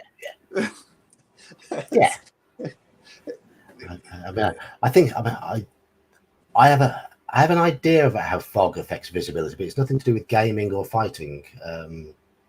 I competed in motorsport and drove a couple of rally stages in fog where you could see probably about 4 or 5 meters ahead of you. Oh, wow. And that was eye-opening. Very, very, very, very eye-opening. And I will admit to tiptoeing through those stages and being caught by another car quite quickly, who actually had much more experience and much more confidence. But that was good fun though. And speaking of which, I think there are areas I think miniatures really do a lot better. Car chases. Well, the reason is only to give again relative that's why I said I like things that are relative distances. To say, oh, you're close to the car here, and then you separate him further out, like, okay, he's losing you, you're getting closer. That's what I'm referring to, is in certain cases for that is. But I think that we're really talking about, do miniatures matter? I love miniatures. I love them absolutely. But I think that people are too wed to doing actual distances, especially with miniature scale. And you're going, well, if you're using modern weaponry, you're going to go from your 1 in 72 or your 28 millimeter down to 6 millimeter just so you can get things on a map on a table. And I said, well, you lose so much effect there. Whereas some of these other things, I'll be honest, I just bought it. Finally came in after 2 years. Was my Conan board game with all the miniatures. I would love to put those on the table. And it does help players visualize things. Now, things are much better nowadays with the art for beholders and stuff in the, Dungeon Master's guides and things. But they're definitely, beforehand, if you look at the first edition is, well, how would you make a miniature? Let me take a styrofoam ball, put in some pipe cleaners, and let me draw an eye in there and a mouth. Okay, there is your beholder. And it probably doesn't look very scary. No, it does not look very scary, but it looks almost identical to what's actually in the monster. Yes, that picture in the old white box, the old white books of the first ever beholder, looking almost sleepy. And I think in some cases the maps matter a lot more. But I think that it's great. Maps are fantastic for distances, but I don't also want things that are, how do I want to put this? And I know we can do zooming in and zooming out. That makes a difference. But sometimes I don't want to spend more time trying to move the tokens along than just playing the game. And that's where the other part that gets into it is, okay, here you go. All I need is, like I said, is the old day of just use a piece of paper, move your party along, and then we'll zoom in when you actually encounter something. And then the player's like, okay. I think the other problem with modern VTTs or having the map laid out is, in the old D&D, if you didn't map, you didn't know your way out.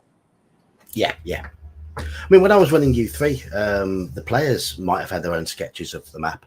And I will admit that as I was talking to them, I had a little sketch down in front of me where I was just quickly just so I remembered the numbers and I remembered who was where. And that's what I was referring to when I was describing. So I might have cheated a little bit there. But it was still very much theatre of the mind for the players.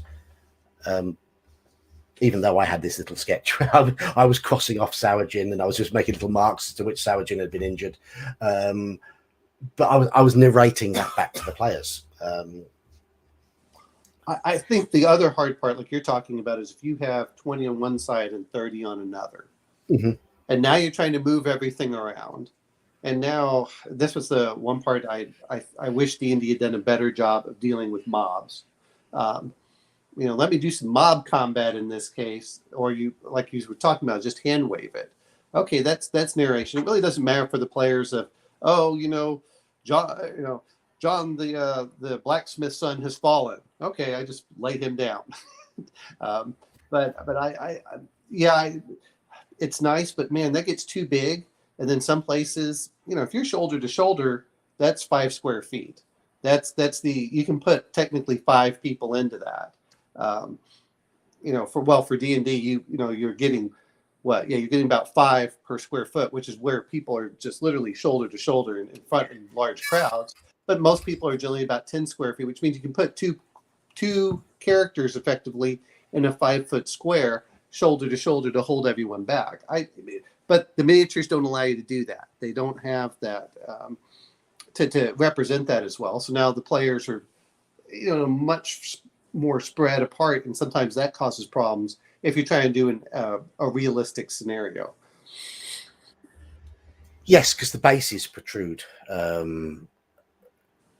too large, and I mean when I went on a virtual tabletop, they do move their tokens around, but I adjust the size of the tokens as and when it matters, and I let the tokens overlap, and it doesn't. I don't know if it bothered them to start with, but they've certainly learned not to be bothered now. Because I've made a point of it that it just doesn't matter. If that corridor is 5 or 6 feet wide, and 2 of you want to stand side by side and wave your weapons, I'll let you do that. I'm not going to say no. Right, it does look like we've lost Elfbait, doesn't it? Yeah. The funny thing is, when you start talking about miniatures, I think of 3 things, oddly enough. I think maps, miniatures, and time. All to me are important for measuring on how long things go and what's coming in. But I don't know. The older I get, even though I love miniatures, I think that if you're going to not play at your own house, or you're not playing with someone else's miniatures, it's those skinny minis. If you've looked at them, look like a really good deal. I haven't. They're what I won't call polystyrene or whatever, but anyway, they're basically they're plastic. How do you want to call them? They're plastic cutouts with the front and the back that you stick in the old little bases, and they have tons of stuff for D&D. If you look up skinny minis, and the great thing is you can just put them in a folder and carry them with you, and you're like, okay, I've got hundreds of characters if I need them. Was it you who mentioned the portability of miniatures in the chat earlier? Yes. Because yes, it can. I mean, I was going to flag your comment up, but we wandered off on some other tangent. But yeah, carrying. If I'm DMing at somebody else's house, it is absolute ball ache carrying miniatures around, and it almost denies you a little bit of freedom in terms of what you're going to throw at your players. Because it sometimes depends on what miniatures you've got, depending on how pedantic you are about what they represent and the numbers of them. But I feel almost a little bit constrained by what miniatures I've taken with me. Yeah, I mean that's part of it. I mean I've got it and I said, okay, well, and like I said, for the Conan one, I love the stuff, but I'll be honest, for all the Conan accessories and things I have, I think it adds up to about 60 or 70 pounds. And then you add that on top of other books. Like, do I really want to carry 80 or 100 pounds or leave that in the back of my car to go somewhere? No. And that's great if you're playing at your own house. So, that's where the virtual tabletop comes in nicely. But that's why the skinny minis can come in and I can carry the same equivalent. They're very easy to snap on. Oh, okay. But I also that's sometimes why I like things that are very abstract. Um, anyone else feel like a clown is trying to sneak up on you? Only Yeah. Thaco. Only Thaco's trying to sneak up. Adam, elaborate. Are you imagining clowns, Adam? Have you taken something? Do you have is it coulrophobia, the fear of clowns? I don't know. There's this one here. Victor's very much defending his battle map corner, and yes, a lot of the maps are very pretty. It's just that grid that is on the battle map just feels so constraining.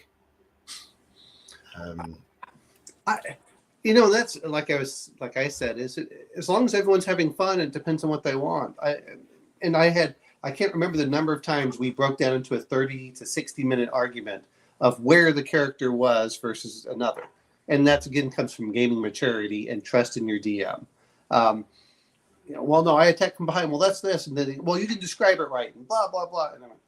And that's why I only cared about relative positioning. Where's said monster? Where are you going to go for? You come from the side, behind.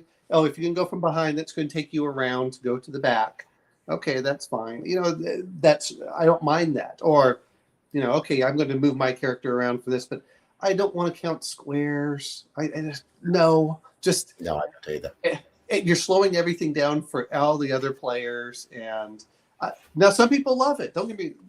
I know people are sometimes absolutely simulationist, and when I was young, I was all for it. But I'm almost 50. I've got 1 year left, so I'm almost 50 at this point. Like, look, you're a youngster. At this point, no, I don't need the exact. I like the ideas of it, but when I was young, the crunchier the system, the better the system was. And now I'm older, I'm like, I'll just hand wave it. We'll do this. And it doesn't make sense. And as long as the players can engage and engross themselves in that aspect. I know I remember hearing them argue about Pathfinder and stuff like that. Is the other problem I have sometimes is when players have set actions in the book. That's all they ever do. And I want them to think beyond. And a lot of maps in 3D miniatures, because you can't, it's great whenever you have stuff, but how many people are building the room itself and saying, okay, I'm going to do a pillar that is, let's say 12 inches tall. Not very many. And say, okay, well, now how would I put my miniature unless you're using magnets? Now, how am I going to put a miniature up there unless I do a glass and I put a magnet on top and then magnetize the bottom so I can get the spiders that go on the top? I love the idea of it. I do. I love people that can do it. And the more that you can do it, great. But even though I have a fair amount of I used to have a fair amount of disposable income. Now I'm just going, I don't want to spend hours setting that up. It's super cool to look at on the table. It creates everyone. It creates that one moment where you're just like, wow. But I think something we mentioned earlier in the conversation, it's if you've got these big maps laid out, people are going to focus on those the big lumps that are in the town are in the rooms, the pillars, the tables, whatever, and they're going to miss little details that you might not have thought to add to the map. And no matter how much you describe them, they're still going to be focusing on the things that they can see. The other problem I think with miniatures, depending on what size you're going, so we're going to say 28 millimeter, is let's say that you're going to fight in a church. People forget how big a real size church is. And you're like, okay, well, how long is this? And you're going, all right, so it's 1 inch is 2 yards. All right. And there's a reason why Traveler used 15 millimeter to start. Welcome back, Elfbait. I have a major storm coming through, and so I lost power momentarily. So I thought that might be the case. I can hear something going on in the background. Is that the wind? That's probably my AC unit. But there's lightning and thunder, and I got some moisture coming through the walls of my basement. Oh, lovely. Not a massive amount. Makes puddles, but not flooding. But Apparently, Adam's clown quote was associated with my squeaky chair. So, but back to what he was saying about the size and scale of things. Yes, absolutely, things are really big, which is why wargaming table terrain often looks off, like because and even vehicle scale in non-historically scaled games is often weird. Like 40K vehicles are way too small in general for what they do. If you're going to tell me that 10 to 15 Space Marines with all their hard shell armor fit into that. All right. We have challenges going down as well now. So we are. We have Omanal. You going to war with Victor? That's right. Well, he has to do the whole diorama. I want that whole thing. Right. He can pick the scale. If it's up to me, he can do 1-to-1. That way, I'll be dead by the time he finishes. I mean, we could make this. We could make it real. We could set up a boxing ring or something. I don't know if anybody who ever watches, speaking of scale, any of the historical gaming channels, but I just watched one where they did a invasion of Malta scenario, where they the supposed the planned but never happened invasion of Malta, and they had the entire island, the entire area of Malta mapped out in topographically and everything to scale. Oh wow! And now, granted, they were only using like tiny little 6mm miniatures, but it was still pretty crazy. Victor's clearly intent on causing a bit of trouble tonight, isn't he? By mentioning the new Spelljammer. Well, he is correct. They do have the killer clowns from space, apparently. But why shouldn't they? Because the original Spelljammer begged, borrowed, and stole from every science fiction property known to man, from anime all the way to Alien to everything. And why shouldn't it? Just like regular D&D stole from every other sword and sorcery and fantasy source prior to that. Well, yeah. I'm going to be fair about D&D on this. If you're going to look at some of the old stuff, and people don't like to talk about, well, this is only fantasy. I know that Legion of Myth likes to talk about that. And I'm going, there are rules in D&D for guns. Yep. And it was meant as a system, and it was meant as a wargaming system somewhat that added a role-playing element. Whoa.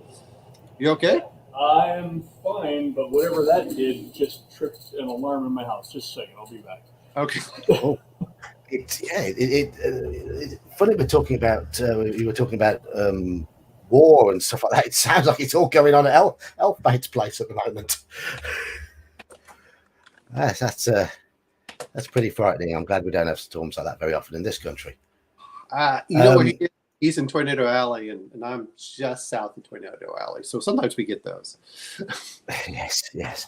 I'm going to say, Victor, if you haven't disappeared for your game yet, I keep threatening to run more games on my channel. You're more than welcome to set a date and a time, and I'll run a game of Call of Cthulhu, entirely theatre of the mind for you, and let's see whether you enjoy it and how you think differently about it. You know what? I'm going to ask something here, and you can only have up to 4 people. Why doesn't Victor join us and defend his use of miniatures? Yeah, he could do. I can't go on for very long though tonight because my family are going to be up about 5 o'clock in the morning to go on holiday. But if he can jump in for that, I'm going to go for about another 15-20 minutes. He can join in if he wishes. Yeah, I mean, we're all kind of agreeing with each other on how we like to play with. We are, yes. But he's the, let's do something different. And I will say this much, and I'll be right back in a second here.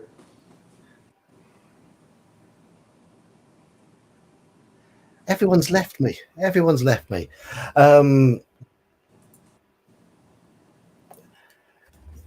Yeah, I know you're Dutch, and that probably means you're stoned most of the time as well. Is that right? When I think of the Dutch, I think of Jeremy Clarkson on Top Gear doing his Dutch impression. All right, let's see if I can get these in here. So, these are the Conan maps here for some of these. Yeah. And I think they're very attractive, and I have this. And you may be able to see very faint lines. I don't know if you can or not. But what I like about these is they have different, you can tell that there's some different scales on here. But that was part of, I love the visuals of these. I really do. That's why I bought them, and yes, that's why I want to use the miniatures with them. But I don't want to have to fight, you're exactly here, and you have to measure it out. No. Where are you? Are you going up the stairs or not? Okay, that's good enough for me. Where are the characters going to be? And these are some of and I wish as a kid, regardless of what people say about the environment, the quality of the components has gotten so much better, and the variety, whether it's STL files or anything else. I'm just hard to. Okay. So yes, so deal with this.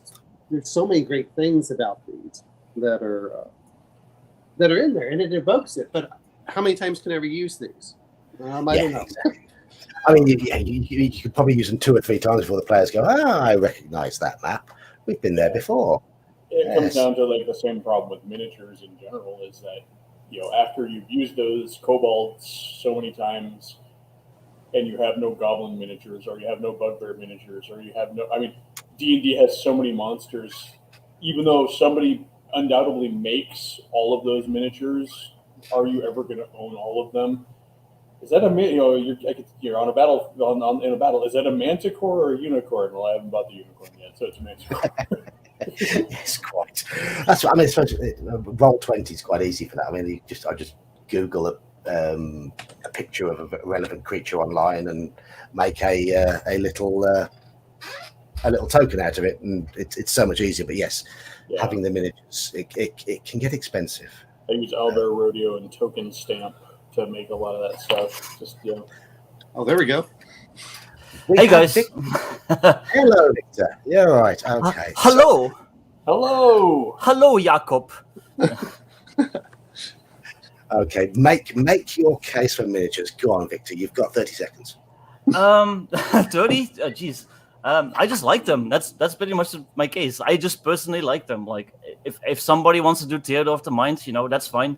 As a player, I've done Theater of the Mind plenty of times. I can do it fine. But just as a GM, that's just part of the fun for me. Finding or making a cool looking battle map, setting everything up, making like cool little tokens on Roll20.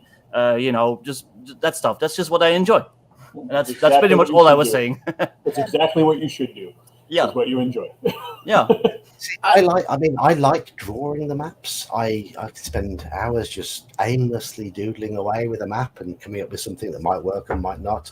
But I will admit to absolutely hating the process of uploading them, making tokens. Yes, I mean it's easy enough, but I don't enjoy that part of it. I really find it very dull.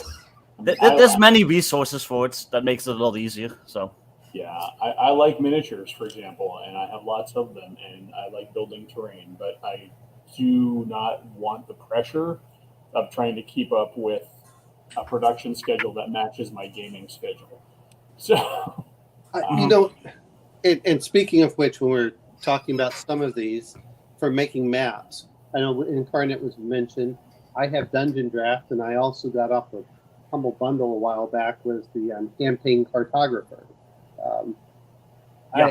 I liked Dungeon Draft because it's fast. It is fast to do that. Dungeon Draft is super good. And I don't like paying a monthly fee, to be fair. So that's why I said, let me just buy it up front. It was $30, and then okay. I kind of split my duty between the two. In Dungeon Fog, I make all my science fiction and modern maps, and then for fantasy maps, I use Dungeon Draft. So. Okay. I use. I mean, I've already said I use for regional maps. I use Incarnate. It's very easy, and you can make very. For that. I mean, it's good. I mean, it's good that there are a lot of utilities out there. I mean, I I quite enjoy hand drawing regional maps, but I will admit my colouring skills are very poor when it comes to two-dimensional images. So my hand drawn 2D regional maps aren't very good when I start adding colour to them. They're absolutely fine, black and white, but it all goes wrong when I start adding colour. So that's where Incarnate comes in. Incarnate is great, yes. And well, I'm gonna ask a question for everyone here. How many miniatures do you think you own? So you're going to shame me publicly.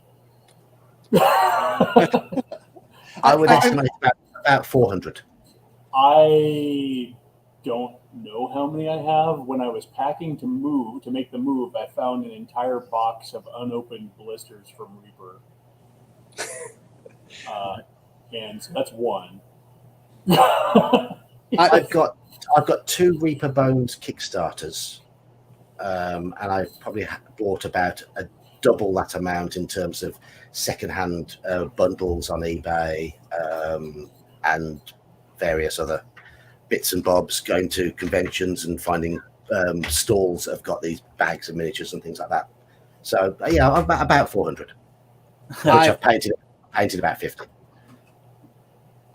Go ahead, Victor, because I mean, just so everyone knows that we love miniatures just by saying on how many numbers we have, but yeah. If I had an actual use for them in real life, I would own a lot. But I'm Dutch, I'm rural Dutch at that, and there's not much of a tabletop scene over here. So I actually don't really get to play like real life games. All my games are pretty much online, so it's just Roll20, all that stuff. So I just have no reason to buy miniatures. I have tons of 40K miniatures. To be fair, I'm afraid to think I probably have over 1,000 Space Marine. Now, do I have any of the vehicles? Not really. I just like the infantry aspect of 40K. And once they went up to this bigger stuff, that wasn't for me. I have some of the off of eBay. I'm afraid to say how much I spent on there. I have a bunch of stuff from Privateer Press for their Iron Kingdom, for their hordes, just because I like the trolls and I like the Circle of Orbera. And then I just got all these Awakened Realm, Tainted Grail, and what was the other one I got for it? Oh, and the Conan miniatures. Now, how many of those have I painted? I'm afraid to say. And I also have some Kingdom Death. So when you add this up, and how many of these are cut out of sprues? That's the really scary part. Almost none. I've got a lot that need gluing and putting on bases and things like that. And I really should spend some time up in my loft with the glue out and attaching these. Just haven't gone up there for a little while. And I'm still so cheap and the limited spaces.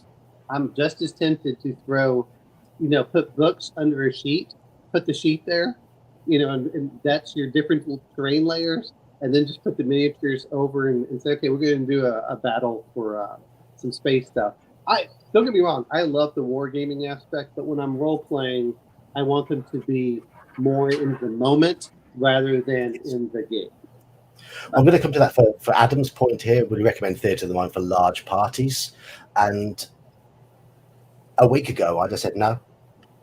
But having played that bit, having finished off U3, I would now say, yes, go for it. Go for it. Yeah, I think you're better off with the Theatre of the Mind for a large party. Or at least, like I said, it's just do a positional aspect. It's don't try doing exactly the squares. It's much easier to tell players, this is just so I know where you're in relation to each other.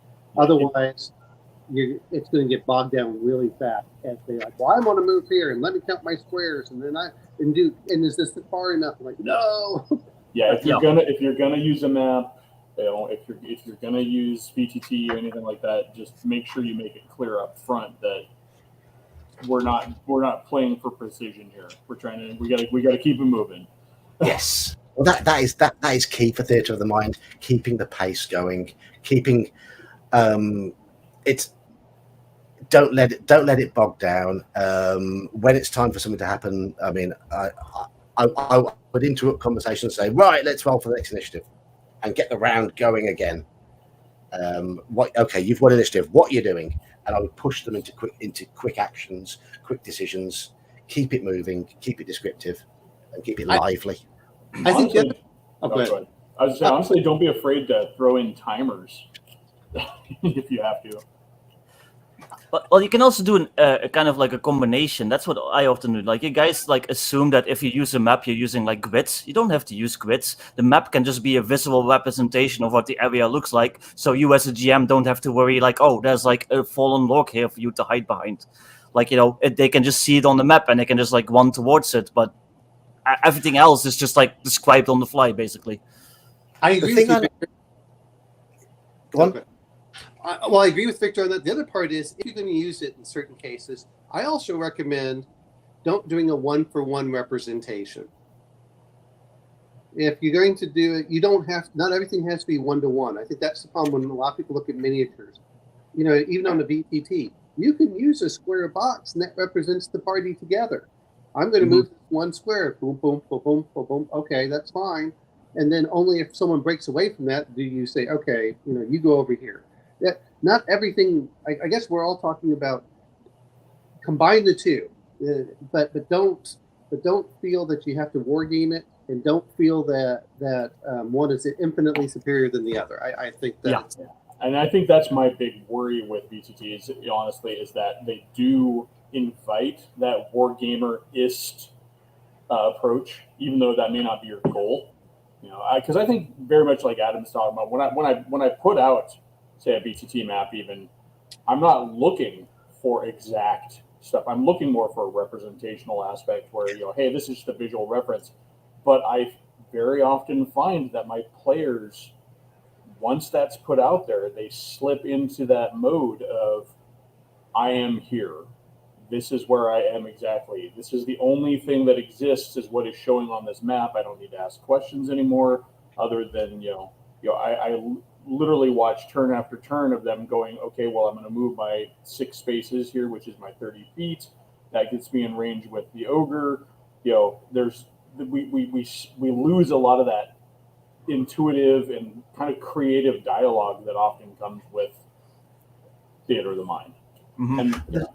And there's one story I'm sure I've told before. I went to the UK Games Expo and signed up for a few games. I thought, okay, I've never played Adventurers League. It's never appealed to me, but I've got an empty slot. So I'll go and sit in on an Adventurers League game and I'll sign up for it and I'll join in. And the DM was fine, and I could see him getting quite frustrated because people were sort of sat around thinking very mechanically, moving things around the map. And we were playing one of the Adventurers League Curse of Strahd scenarios, and there was a guy who turned out to be a white in a library. Now that, first to begin with, felt wrong because you don't find whites in town libraries, in my opinion. But it was there anyway, and they were all sort of trying to move through all the bookcases to get to him and counting the squares. And I was playing a character. I think I was a dwarf cleric probably, and I said, okay, so where am I? I'm at the back of the library. All these bookcases that you see on the map, does it look like they're fixed? Are they? How tall are they? He says, oh, they're all about 6 foot. And they're all freestanding. Okay, I'm going to thump the bookcase nearest to me with my hammer and try and cause them to fall down like a stack of dominoes and try and trap the white at the end. And everyone just looked at me as if to say, what? You can't do that. You can do that. And the DM looked at me as if to say, thank you, and gave me inspiration. And I just thought, well, isn't that the sort of thing that players, shouldn't that be the sort of the default way of thinking rather than something that seems like it's out of the box for all these people sat around this table who are moving their 6 squares and thinking they can only do what's on their character sheet? Well, and I think part and parcel of that also comes down to another point, and that's the evolution of the gamer as an entity in general. With the popularity, especially of 5e and stuff, we are seeing more casual gamers come in, and that's nothing against casual gamers, but that is a demographic that's coming into play, and a lot of casual gamers have more of a board gamey mindset, and that kind of movement structure probably appeals to that group a little bit more. I'm going to bring it. Another thing I found though is a lot of players they come from either the board game mindset like that, or they're very, how do I want to say it? They get trapped into the mechanical aspect rather than the cinematic aspect of the game. And the presence of the miniatures on the board and the squares encourages them to be go into that mechanical aspect. Well, I think it's fair to say though that we've got more types of people gaming too, and so you're going to likely run into.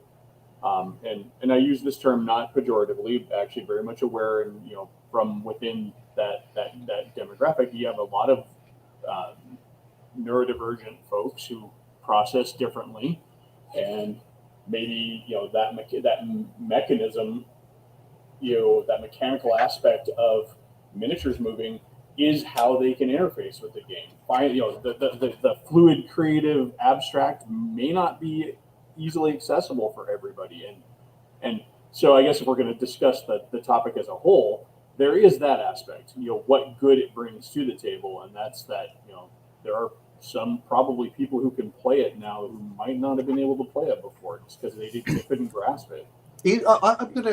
I'm gonna flip it over a little bit, and I found like some new players, because they're so wrapped up in the mechanics, especially, and this is what makes it hard for them to get into new systems. This is why I like Conan. It's fairly easy to explain to players. And say, well, what are you going to do? Well, what can I do? I'm like, well, what if you see something charging you, what would you do in real life? Oh, I'll do this. Okay. Either you do it, or I'm saying, okay, you're going to roll, it's going to be this skill, go ahead. And they're like, oh, if you want to do it better, then you add. And I think the problem sometimes with D&D, and this has to do, I guess, with was it last week's about being class and niches. Your fighter can't necessarily do certain things, and this is the unfortunate part with any dungeon master or referee, is like the bookcase. He goes over and says, "Well, the wight just sidesteps it." And you went, "It was a cool idea. It would have been fun if it had worked." And the DM was like, "No, I'm not going to let it work." And I think there's that other aspect that it works against the game of rather than being thematic and cool. It's like, well, no, I'm not going to let it happen. And that's where a lot of us talk about the bad DMs, and to say that the adversarial DM, the adversarial DM, or in some cases, it's not even trying to be bad, but the worst one I found is not necessarily the adversarial DM, but the DM who is too wrapped up into his NPCs to let them die, or the raw DM. Just like he's not necessarily adversarial. He just wants to go raw, and that's it. Yeah. I think the DM handled it quite. I think remember the DM giving the white a dexterity save to avoid it. Well, and that's where I was going with that. I mean, if you're going to be that DM and you're not necessarily, maybe you're not comfortable, maybe it's just not your thing, flexing and adapting like that. Well, then by all means, leave it to the roll of the dice. You have a game system that's there, to back you up. You honestly, so often when I'm playing, if I don't have any dog in the fight there, I'm just like, all right, well, yeah, let's see what the dice have to say. It's going back to the miniatures and looking what Adam and Ivy are saying. Man, if you had your own game store and you have all the terrain, and I'm talking about the little terrain, not the big diorama stuff that's intended for it, but the bookshelves and everything else. Man, those look so wonderful, and those are so great, and that's great for bringing players in. And but I still remember, everyone has stuff, but being a little kid, and the dungeon that we created was basically that we dug into a sandbox, and we went and did the map. And don't get me wrong, you're doing this by hand. You get something that's like 20, 25 feet, square when you start getting some of these big things. It is visually just so impressive. I think the problem that in some cases is it gets so big, no one has arms long enough to reach from one side of the table to the other. And Not quite. I may just become want- a bit of a monster once I get my 3D printer up and going. I just want to pause for a moment and just mention Adam's situation at the moment. He's been a long time supporter of the channel in terms of watching the videos, commenting, and being positive and joining chat. And he said his girlfriend likes buying in miniatures. She's clearly a keeper, but she isn't very well at the moment. So I just want to send our best wishes. And hope for the best for her, because she sounds like she's a good one, Adam, and it's horrible to hear when people have got such nasty diseases in horrible situations. So Adam, fingers crossed, sending your best wishes. Absolutely. And, Yeah, definitely. Oh yeah, and I understand that going back to normalcy, because there's only so long you just go. Sometimes mentally that means more, even if you're in pain, just to feel like a normal human being. And so hopefully she can function, and she does. She gets better and does well. Yeah, and obviously in a difficult situation like that, having your routine and having people around you helps you with your mental strength, and your mental strength helps you pull through. It's vital. So fingers crossed. Hope things improve. Really hope things improve. Anyway, where were we? Let's get back to the topic. I am going to have to wrap up shortly because, as I say, my family are up very early morning. I wanted to say, as far as battle maps and all that stuff go, I found I mostly play 5e, and I'm actually a 5e creator, and I found that battle maps and stuff kind of keeps combat on track because it's kind of slow to begin with. But I can definitely see for more like OSR type stuff that Theater of the Mind might be better because the system is more fast and loose to begin with, if you know what I mean. Yes. Yeah. Yeah. I mean, with the system being loose, it almost encourages the DM to loosen it further. Yeah. And the DM's got a really good grasp of the numbers and the probabilities and experience of using the system. You can play as fast and loose as you can get away with. Mm-hmm. And you're still using the framework of the rules, but it can still feel very much like the game you're meant to be playing, even if you're not abiding by all the rules in the book. And I'm going to mention this for Victor. A lot of that just comes with experience and time. Of course, yeah. How free do you, if you're going, this rule doesn't make any sense, and actually, if you look at a lot of the old OSR stuff, from Gygax time. Despite what he said in Dragon Magazine, it specifically says on some things, throw out rules that don't make sense or slow down the game. And that's one of the things I think that's hard when you're young, because you look at the rules, especially if you don't trust your DM, those rules are a shield to protect your character from dying. And when you get older, you're kind of like, you know what? Failures are sometimes more fun than success. I love the failures. I do try to do that, but with 5e in particular, the whole scene is kind of rules lawyery for the most part. People are very min-maxy, they're very attached to the rules. So if you try to change something, players have a tendency to get annoyed at you. Yeah, I think a good portion of that just comes from how heavy, well, not heavy, but, because it's still actually a pretty rules-light system, but how many rules there are. It's not as crunchy as some rule systems, but there are a lot of very specific rules for powers. Like the rules themselves, the mechanics are pretty light, but there's just a lot of them. I ran my first ever Call of Cthulhu game, having played the game 3 times and bought the investigator's handbook, not the keeper's handbook, and just read the character creation. I hadn't read any of the combat mechanics. I just knew how the skills resolved from having played the game. And I ran a Call of Cthulhu scenario that everyone enjoyed. I don't know how. I wasn't running very close to the rules at all. It didn't matter. I just understood how the skills worked. That was enough. Yeah. And Victor, I think the other part is, when you're looking at it, is how long have the players been playing? Yeah. When you have players who've been playing for 5 to 10 years and they get to know you more, they generally start putting more trust into you for the game. Like when I played with my group, and Millie, still trying to get it together, we just need a place to play, is for the Conan group. They thought that I was going to kill them left and right. And they're like, oh, you didn't play anything like it. I said, well, one is I don't like to kill off players because one is it stops my game effectively. And I don't like to have a player that stands off the side doing nothing for a while. And then number two is you're learning, and since Conan was a new system for me, I'm learning as well. And that's part of the things that, to be fair, if bringing in players, talking about miniatures again, I wanted the Conan miniatures because that will, and the maps initially, because that brings players in. Oh, it's so cool to see this. And they think, all right, well, I can't do this all the time. That's okay. I've got them sucked into the system. You're my, I gave you the little drug taste, and now we can go forward from here. Yeah, definitely. What you're saying about Call of Cthulhu, I know I ran that for the first time, barely having even read the system, and I just knew I had previous knowledge of Chaosium's basic system from back in the day, and I just refined it after I ran it. But yeah, it's pretty intuitive. Yeah, it's easy. It's easy, and I can understand 5th edition is not as simple.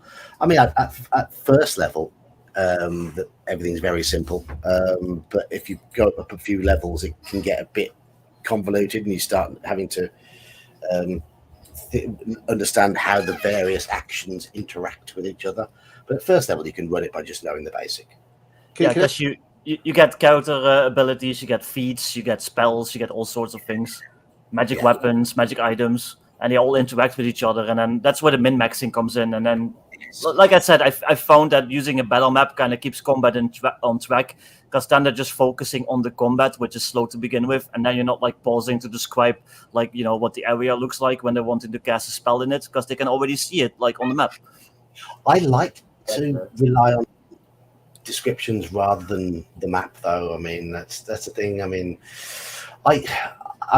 you probably weren't here at the start of the stream. I was talking about how I run AD&D. In that I had a group who weren't paying attention all that well at the start of sessions, and it was mainly due to environmental factors of having kids and animals running around the house and that sort of thing, and they'd be scoffing their food.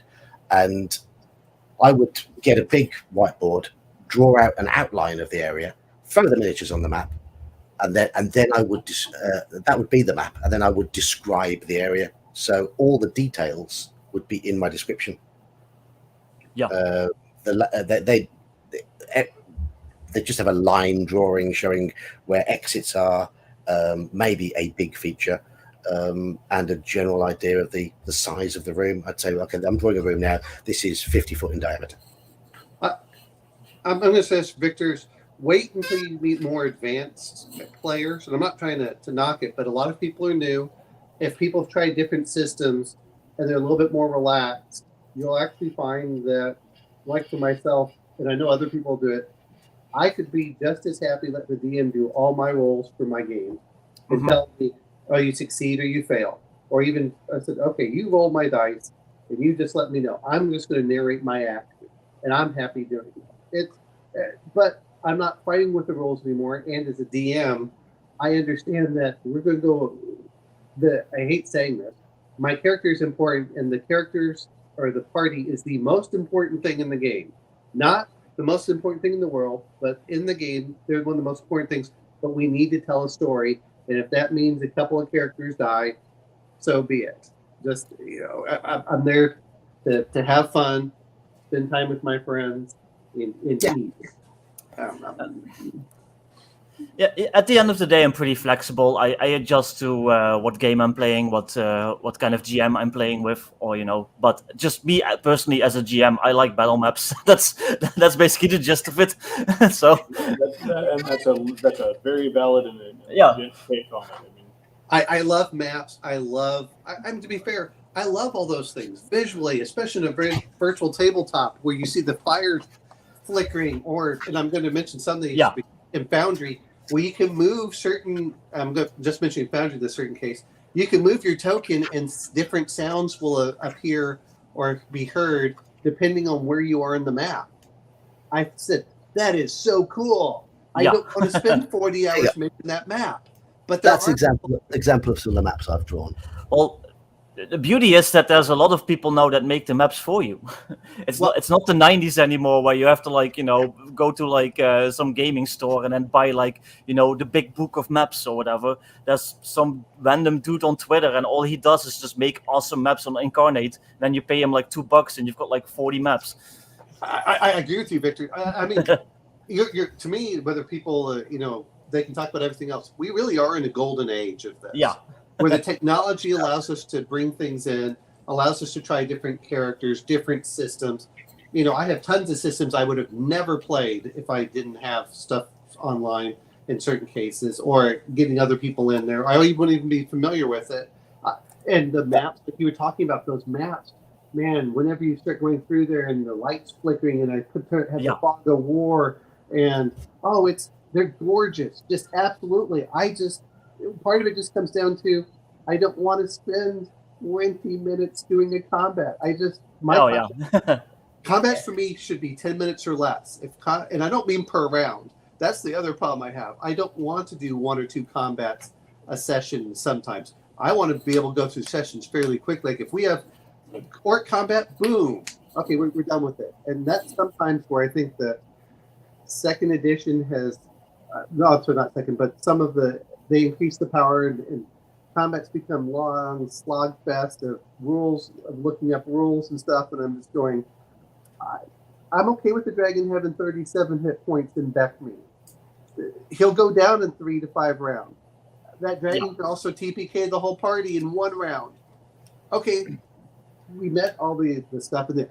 And to be fair on this, I think a lot of us that were older, it was kind of hard to find miniatures and battle maps and everything else and dioramas. And nowadays, I think it's good to have the dragon and say, okay, this is what the cone is. It goes like this. I can eyeball if they get hit or not. But I would say ideally, if I could have miniatures and terrain and still get the same kind of engagement that I get with Theater of the Mind, then that would be ideal. I think I would be happy then if I could get all of those things to fall into place together. Sure. But for me, like with my players at least, I notice a marked difference in their engagement and how quickly the game goes and how fluid the game is when we're not dealing with maps and tokens. I would say the same. But I mean, whether one of my points earlier on is it all a lot depends on the system you're playing,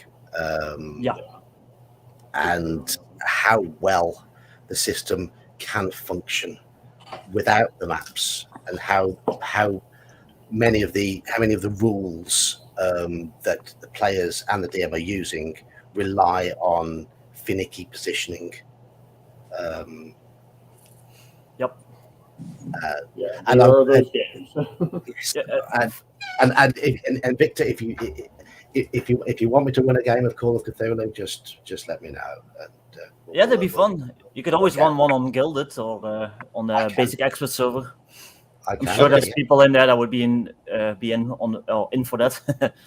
I'll have to try and work out a time, but I'm gonna have to call it now because those are some big dice. This is the problem that I have with miniatures when you're rolling 50 millimeter D20s. And we're going to talk about this again. And this is the other part. That's quite big, but not as big as those. Yeah, well, these are my Conan D20s. I have 5 of them, each of a different color. I think your issue may be your dice choice, not miniatures. Well, here's the problem. When you roll these dice, miniatures become bowling pins.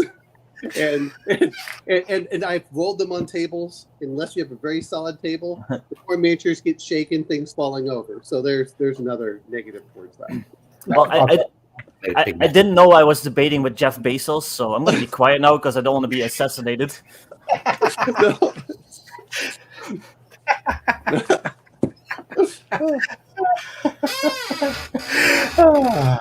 was going to say hello to Squirrel. You have arrived at the time when I'm about to close because I've got a family who need to be up to go properly in 5.5 hours. So I'm gonna call it now an hour earlier than usual. I'm gonna say thank you all for the conversation. Elfbait, Omen Owl, and Victor for popping in for the first time as well. Yeah, no worries. Welcome. And welcome in at any time. And I don't have to go to bed yet because I haven't got to be up for work until about 8 o'clock in the morning. It's just that I'm likely to be woken up at 5 o'clock when they're all getting out. So yes, AB, go back to your paintbrush and get painting. I don't own a dice tower. I don't intend to own a dice tower. I hate dice towers. But anyway, thank you all for popping in as usual. I'm going to close it now and have a good night. Good night, Ladies. everyone. Cheers. Ta-ra.